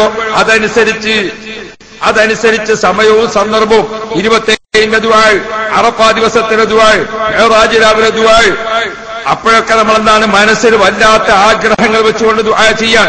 ചിലപ്പോൾ ഒരു വലിയ മുസീബത്തിൽ നിന്ന് രക്ഷപ്പെടാൻ ദുആ ചെയ്യാം. പ്രശ്നത്തിന്റെ ഗൗരവത്തിനനുസരിച്ച് അതിന്റെ സ്വഭാവം മാറും. അതാണല്ലോ അഷ്റഫുൽ വറ മുഹമ്മദുർ റസൂലുള്ളാഹി നബി കരീം സല്ലല്ലാഹു അലൈഹി വസല്ലമ തങ്ങളുടെ 6ാമത്തെ വയസ്സിൽ തന്റെ ഉമ്മ ആമിന ബീബി റളിയല്ലാഹു അൻഹ 6 വയസ്സ് പൂർത്തിയാകുന്നതിന് മുമ്പ് ഉമ്മ വഫാത്തായില്ലേ? ആ ഉമ്മ വഫാത്തായ ശേഷം ഉമ്മു ഐമൻ റളിയല്ലാഹു അൻഹ റസൂലുള്ളാഹിയാകുന്ന കുട്ടിയെ വാരിയെടുത്ത് ചുമലിലേറ്റിയിട്ട് അബൂ താലിബിന്റെ വീട്ടിൽ കൊണ്ടുവന്നു. അബൂ താലിബിന്റെ വീട്ടിൽ പ്രിയപ്പെട്ട മുഅ്മിനീങ്ങളെ, നബി സല്ലല്ലാഹു അലൈഹി വസല്ലമ തങ്ങളാകുന്ന കുഞ്ഞ് അബൂ താലിബിന്റെ വീട്ടിൽ ഇങ്ങനെ വളരുന്നു. അല്ലാഹ്, അബൂ താലിബിന്റെ വീട് ശരിക്ക് പറഞ്ഞാൽ ഒരു KG ക്ലാസ്സിലേക്ക് ചെന്ന പോലെ നമ്മുടെ ധാരാളം കുട്ടികളുള്ള വീടാണ്. ആ കുട്ടികളുള്ള വീട്ടിലേക്ക് ബഹുമാനപ്പെട്ട റസൂലുള്ളാഹി തങ്ങളും കൂടി ചെന്നപ്പോൾ സുബ്ഹാനല്ലാഹ്, അവിടെ ഒരുമിച്ച് ഭക്ഷണത്തിന് തളികയിലേക്ക് ഭക്ഷണം കൊണ്ടുവന്ന് വെച്ചാൽ ആ വീട്ടിലെ കുട്ടികൾ ഓടി വരും. അവരൊക്കെ വാരി വലിച്ച് ഭക്ഷണം കഴിക്കാം. റസൂലുള്ളാഹിയാകുന്ന മോന് ആ ഭക്ഷണത്തളികയുടെ ചുറ്റുഭാഗത്ത് അവിടെ പോയി ഇരുന്നു. പക്ഷെ അല്പ അല്പാൽപമായി മുന്നിൽ നിന്ന് ബിസ്മി ചൊല്ലി അതപോലെ ഇങ്ങനെ ഭക്ഷണം കഴിച്ചു കഴിയുമ്പോഴൊക്കെ വീട്ടിലെ കുട്ടികളൊക്കെ വാരി വലിച്ച് തിന്ന്. ഇത് ആ വീട്ടുകാരിയായ ഉമ്മ ഫാത്തിമ ബിൻത് അസദ് റളിയല്ലാഹു അൻഹാ. ഫാത്തിമ ബിൻത് അസദ് റളിയല്ലാഹു അൻഹ ഈ രംഗം കണ്ടു. പടച്ചവനെ, ഫാത്തിമ ബിൻത് അസദ് റളിയല്ലാഹു അൻഹ അബൂ താലിബിനോട് പറഞ്ഞു, മുഹമ്മദ് ആകുന്ന കുട്ടിയെ എനിക്ക് വല്ലാതെ ഇഷ്ടപ്പെട്ടു. അവന്റെ അച്ചടക്കം, അവന്റെ സ്വഭാവം, അവന്റെ പെരുമാറ്റം എനിക്ക് വല്ലാതെ ഇഷ്ടപ്പെട്ടു. എനിക്ക് തോന്നുന്നു നമ്മുടെ കുട്ടികൾക്കിടയിൽ മുഹമ്മദിന് ഭക്ഷണം കിട്ടുന്നില്ല, വിശപ്പ് മാറുന്നില്ല. 2-3 പ്രാവശ്യം ഇത് നോക്കി നിന്ന ഉമ്മ പിന്നെ എന്ത് ചെയ്യും? ഭക്ഷണം കൊണ്ടുവരുമ്പോൾ റസൂലുള്ളാഹിയാകുന്ന ചെറിയ കുട്ടിക്ക് കുറച്ച് ഭക്ഷണം കൂടി കൂടുതൽ വേറെ ചെറിയൊരു പാത്രത്തിൽ കരുതും. അങ്ങനെ ഉമ്മ പോയ വേദന അറിയാതെ റസൂലുള്ളാഹിനെ പോറ്റി വളർത്തിയിരിക്കുന്ന ഉമ്മയാണ് ഫാത്തിമ ബിൻത് അസദ് റളിയല്ലാഹു അൻഹ. ഫാത്തിമ ബിൻത് അസദ് റളിയല്ലാഹു അൻഹക്ക് രോഗമായി, വഫാത്തായി. ബഹുമാനപ്പെട്ട റസൂലുള്ളാഹി തങ്ങൾ ജനാസ കുളിപ്പിക്കുന്നതിനും മറ്റ് കാര്യങ്ങൾക്കുമൊക്കെ ഉള്ള ക്രമീകരണങ്ങളൊക്കെ വരുത്തി എല്ലാ കാര്യവും ചെയ്ത് കഴിഞ്ഞു. ബഹുമാനപ്പെട്ട ഫാത്തിമ ബിൻത് അസദ് റളിയല്ലാഹു അൻഹയുടെ ജനാസ വീട്ടിൽ നിന്ന് എടുത്തപ്പോൾ റസൂലുള്ളാഹി തങ്ങൾ തന്നെ പിടിക്കുന്നു, ജനാസയുടെ മുന്നിൽ നിൽക്കുന്നു, വലഭാഗത്തേക്ക് നിൽക്കുന്നു, ജനാസയുടെ കൂടെ പോകുന്നു. ജന്നത്തുൽ ബഖീ ആകുന്ന മദീനയിലെ ഖബർസ്ഥാനിൽ ഫാത്തിമ ബിൻത് അസദ് റളിയല്ലാഹു അൻഹയുടെ ജനാസ ഇങ്ങനെ കൊണ്ടുവന്ന് വെച്ചപ്പോൾ സ്വഹാബാക്കളൊക്കെ നിറഞ്ഞു നിൽക്കുന്ന സമയത്ത് നബി മുഹമ്മദ് മുസ്തഫ മുത്ത് നബി സല്ലല്ലാഹു അലൈഹി വസല്ലമ തങ്ങൾ ആ ഖബർസ്ഥാനിലേക്ക് ഇങ്ങോട്ട് വന്നു. ഫാത്തിമ ബിൻത് അസദ് റളിയല്ലാഹു അൻഹയുടെ ജനാസ ഖബറിന്റെ മുകളിൽ ഇങ്ങനെ വെച്ചിട്ട് റസൂലുള്ളാഹി തങ്ങൾ വന്നിട്ട് നേരെ ഖബറിൽ ഇറങ്ങി. സ്വഹാബാക്കളൊക്കെ നോക്കി നിൽക്കെ റസൂലുള്ളാഹി ഖബറിൽ ഇറങ്ങി. മയ്യിത്ത് കിടക്കുന്നത് പോലെ നബി തങ്ങൾ ഖബറിൽ കിടന്നു.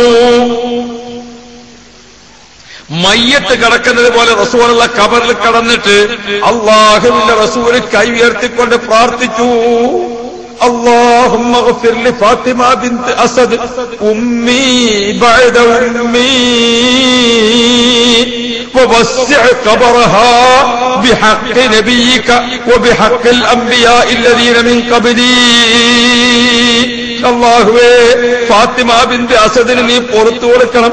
ഉമ്മി ബഅദ ഉമ്മി, 6ാമത്തെ വയസ്സിൽ എന്റെ ഉമ്മ എന്നെ വിട്ടുപോയതല്ലേ, ഇതുവരെയായി എന്റെ ഉമ്മ പോയ വേദന അറിയാതെ എന്നെ പോറ്റിയ, എനിക്ക് ഭക്ഷണം തന്ന, എന്നെ സന്തോഷിപ്പിച്ച, എന്നെ കുളിപ്പിച്ച, എന്നെ താലോലിച്ച, എന്നെ ഓമനിച്ച എന്റെ ഉമ്മയാണ് ഫാത്തിമ ബിൻത് അസദ് റളിയല്ലാഹു അൻഹ. ഉമ്മി ബഅദ ഉമ്മി, എന്റെ ഉമ്മയുടെ ശേഷമുള്ള എന്റെ ഉമ്മയാണ്. ഉമ്മയുടെ ഖബർ നീ വീതിയാക്കി കൊടുക്കണം. ബിഹഖ് നബിയിക, നിന്റെ നബിയായ എന്റെ ഹക്ക് വെച്ചുകൊണ്ട് ഞാൻ ചോദിക്കുന്നു. ബിഹഖിൽ അംബിയാഇന്റെ ദീന മിൻ ഖബരി, എന്റെ മുമ്പ് കഴിഞ്ഞുപോയ മുഴുവൻ അമ്പിയാക്കളെയും വെച്ചുകൊണ്ട് ഞാൻ ചോദിക്കട്ടെ.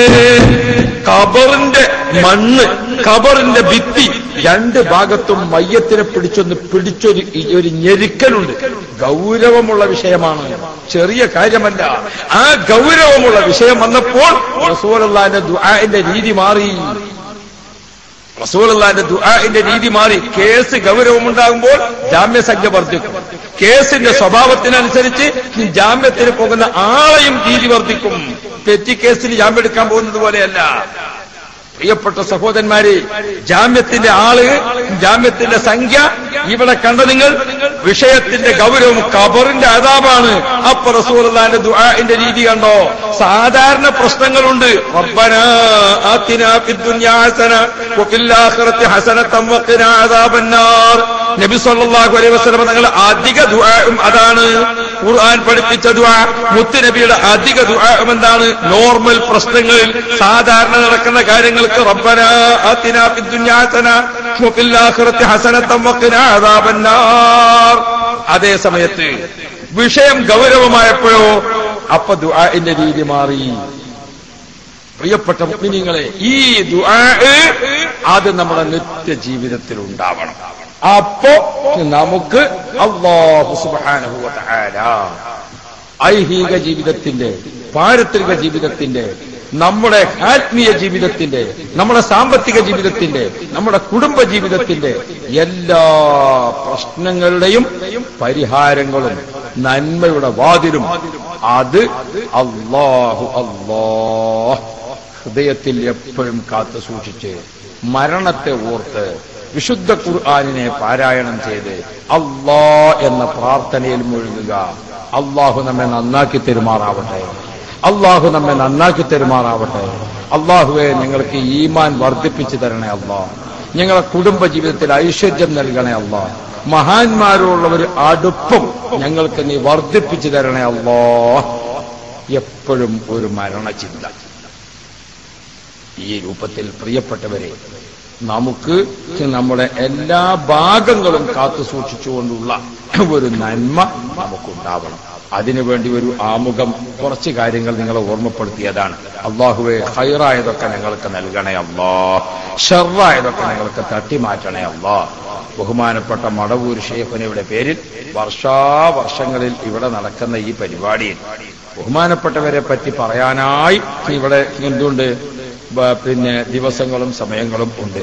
ഔലിയാക്കളോട് അടുക്കുക, സ്വാലിഹീങ്ങളോട് അടുക്കുക, അവരുടെ പൊരുത്തത്തിന് വേണ്ടി നമ്മൾ ദാഹിക്കുക. അത് നമ്മുടെ ഹിദായത്തിന്റെ ഏറ്റവും ഒഴിച്ചുകൂടാത്ത കാര്യമാണ്. അത് നമ്മൾ കാത്തു സൂക്ഷിക്കണം. അതുകൊണ്ട് പ്രിയപ്പെട്ട മുഅ്മിനുകളെ, ഞാൻ ദീർഘിപ്പിച്ച് സംസാരിക്കുന്നില്ല. ഇൻഷാ അല്ലാഹ് നമുക്ക് ഇനിയും തുടർന്ന ദിവസങ്ങളിലൊക്കെ പരിപാടി ഉണ്ടല്ലോ. അല്ലാഹു സുബ്ഹാനഹു വ തആല ഈമാനിന്റെയും ഹിദായത്തിന്റെയും വഴികൾ നമുക്ക് അല്ലാഹു തുറന്നു തരുമാറാവട്ടെ. ഈ